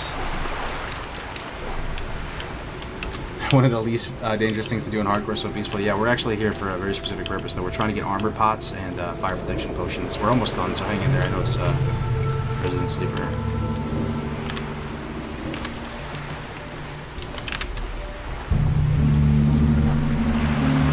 Let's get to a good part. Medics, Anvil Rage medics. Officers.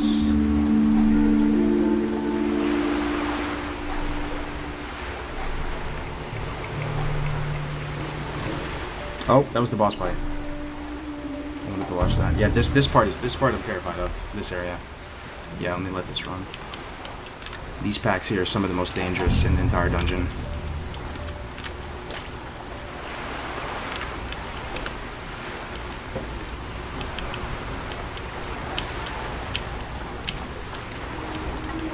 That face when Carlos hit 16 Twitch rolls an ad.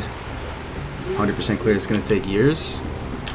Hopefully not. Well, Graze only has 2.5 hours to do it, so we're going to have to get through it all in 2.5 hours. And our Oni buff and all the world buffs only last 2 hours as well.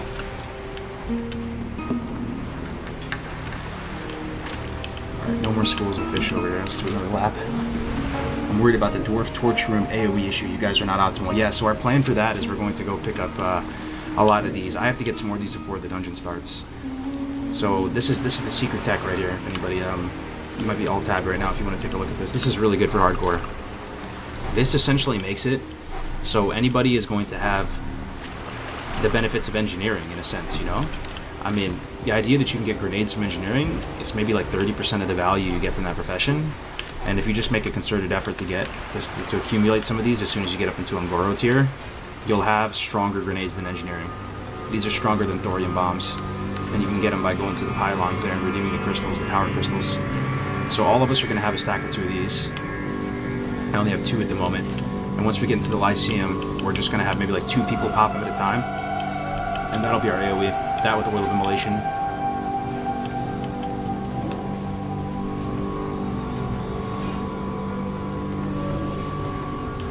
Epic music for the dungeon? Yeah, we'll see what we can do. You know, we can play, yo, what's that awesome song from The Hobbit? The Hobbit movie? Misty Mountains? I want to play that. Once we get in there. We'll play some epic music. What class has been the hardest to level hardcore 1 to 20? The hardest to level 1 to 20 is, I would say... I wouldn't even say warrior, to be honest. 1 to 20, let me think. Hardest to level. Now, it might be warrior. Yeah, it's probably warrior. But 1 to 10 is quick on warrior, then I guess, you know, 10 to 20 you have to start doing warrior things and taking it slow, taking it easy, pulling one at a time. It's probably warrior. I can't in good conscience say it's another class, because even rogues, I mean, they already have some finesse at 10 to 20. They have evasion, they have sprint.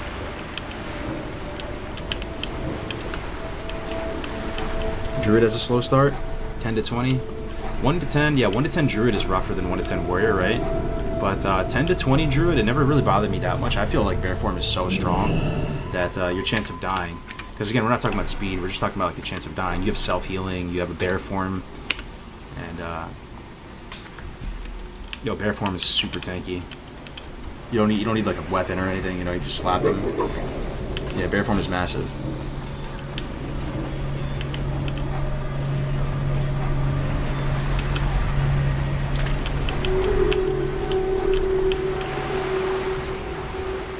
Bear quest is no joke. That Moon Kid might kill someone. Yeah, if you just keep rooting it, that's the secret with that one. If you're a druid, if you're struggling with that quest at all, just keep spamming and tangling roots on the Moon Kid. You'll eventually kill it. Yo, anybody know how long it takes for fishing pools to come back? Cause I could like not waste my time. I could go further down the coast. Was it like 5-10 minutes?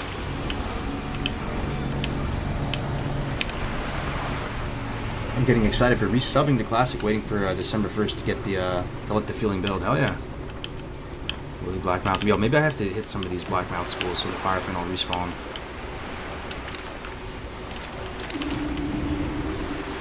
Usually a while. Okay.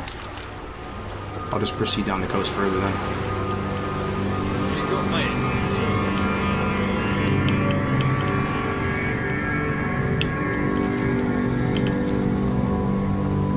rogue's also kind of weak 1 to 20. You think so? I mean, I feel like when rogues get, you know, starting at 10, like they dual wield, so they're super strong right at 10, and you get the class weapon as well.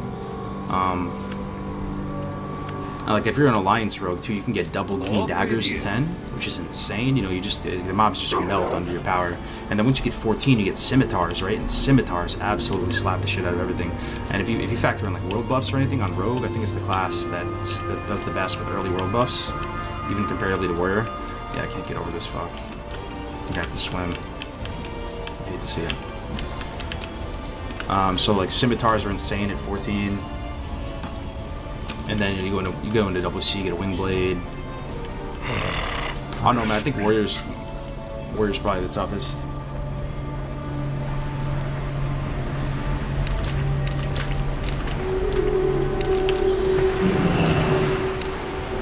Parry, parry, dodge, miss, parry, parry. But your weapons are just so good at the early levels, man. It really just comes down to knowing the weapon progression. If you don't know the weapon progression, then warriors and rogues, both of them, feel extremely weak, like borderline just gimped, you know? But tactics really opened my eyes to how strong rogue can be. I mean, tactics has some amazing times on rogue. It really comes down to knowing the weapons. Whether you get scimitars or hammers at 16, you're bouncing around to various white weapons, quest rewards. Holy shit, there's giants down here, boys. That's a scary looking giant. It's a fishing pool right there, though. Stone scale eel, I need that, man. Make a break for it.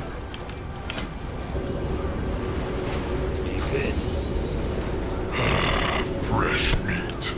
Oh man, he's coming back though. Oh no. Alright. Oh shit, there's a turtle here.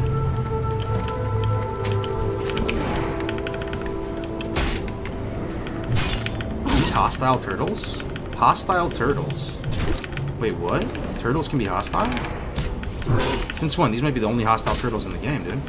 They're red.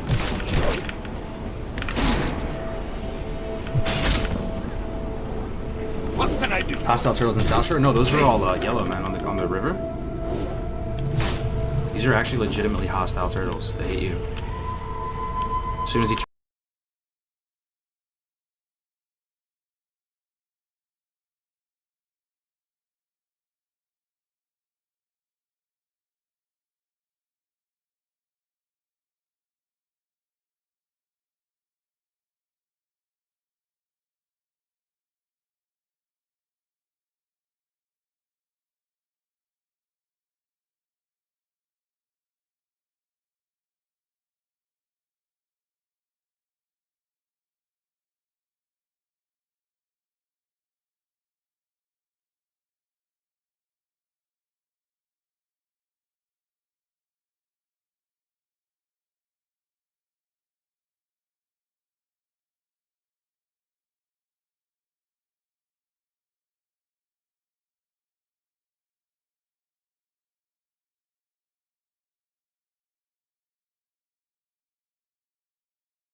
turns around, I'm going for it. I'm going for the eel, man. Gotta risk it for the biscuit. Come on, come on, come on, come on. The most intense fishing content here. Alright, baby, we probably got 2 casts before he comes back. Come on.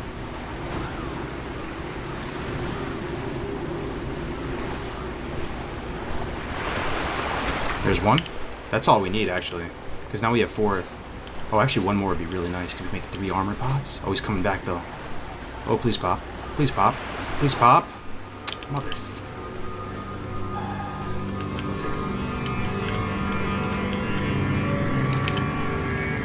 Comes back. Okay, he's coming back.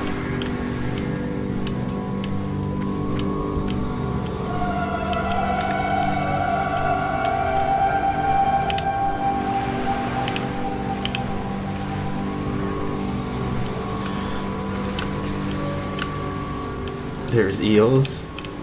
Oh, man. Hostile turtles in the Barrens, are there? Hostile turtles in the Barrens, whereabouts? Oh, you're right. You're right. In the Oasis, yeah. Oh, you're right. funniest fishing clip. Here's one in the hinterlands, sure. Yeah, the named one, Gamzilla. Gamerzilla. Come on. Fish got away. Oh, he's getting close.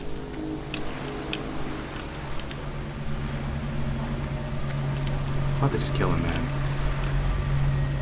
What was he, a 50 elite? Think I can kill him?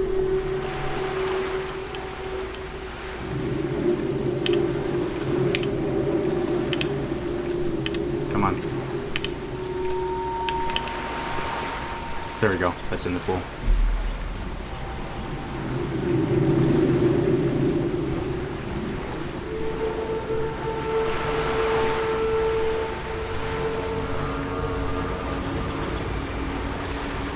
Any day now, fishing bobber.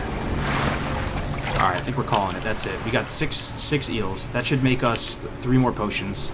So we'll have a total of 6 hours. 6 hours of 450 armor. That's more than enough. Now we're looking for firefin. If we can just get like 10 more firefin, then we're good. We can check this off of our list of consumes. Get 10 more firefin.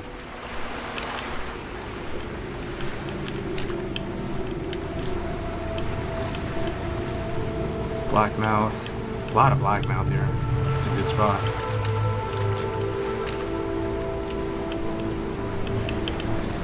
Blackmouth again. Favorite quest line in all of Classic?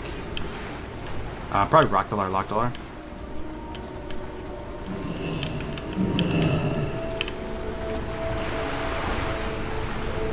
Oh, these giants, though. There's a lot of giants down here.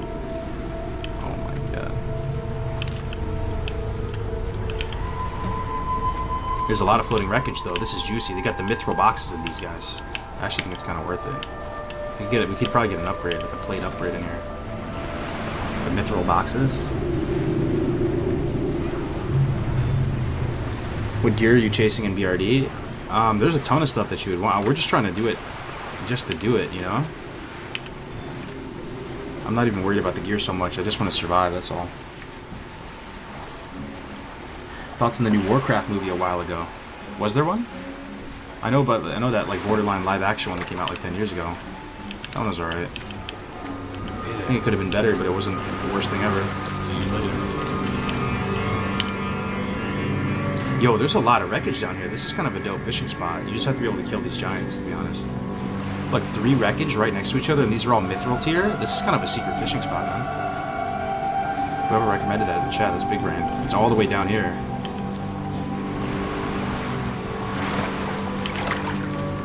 Fishing skill isn't really high enough to be here, though. I don't have any of the good bobbers to.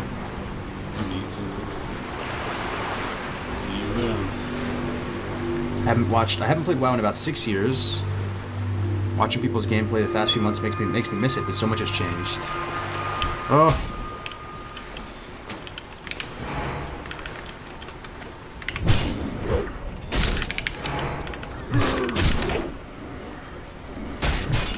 Love the stream though, just found it today. Oh, welcome on in, NVIDIA. It's good to have you here. Yeah, it's a great game. I mean, even if you don't want to play it competitively, it's just the type of game, at least for me, it's just very like relaxing and nice, you know. It puts you in a good place when you're playing it. Whether it's just nostalgia or not, I mean, it's just a fun game at the end of the day. I just love going in here. And my sort of perspective on it has been changing recently, where I'm thinking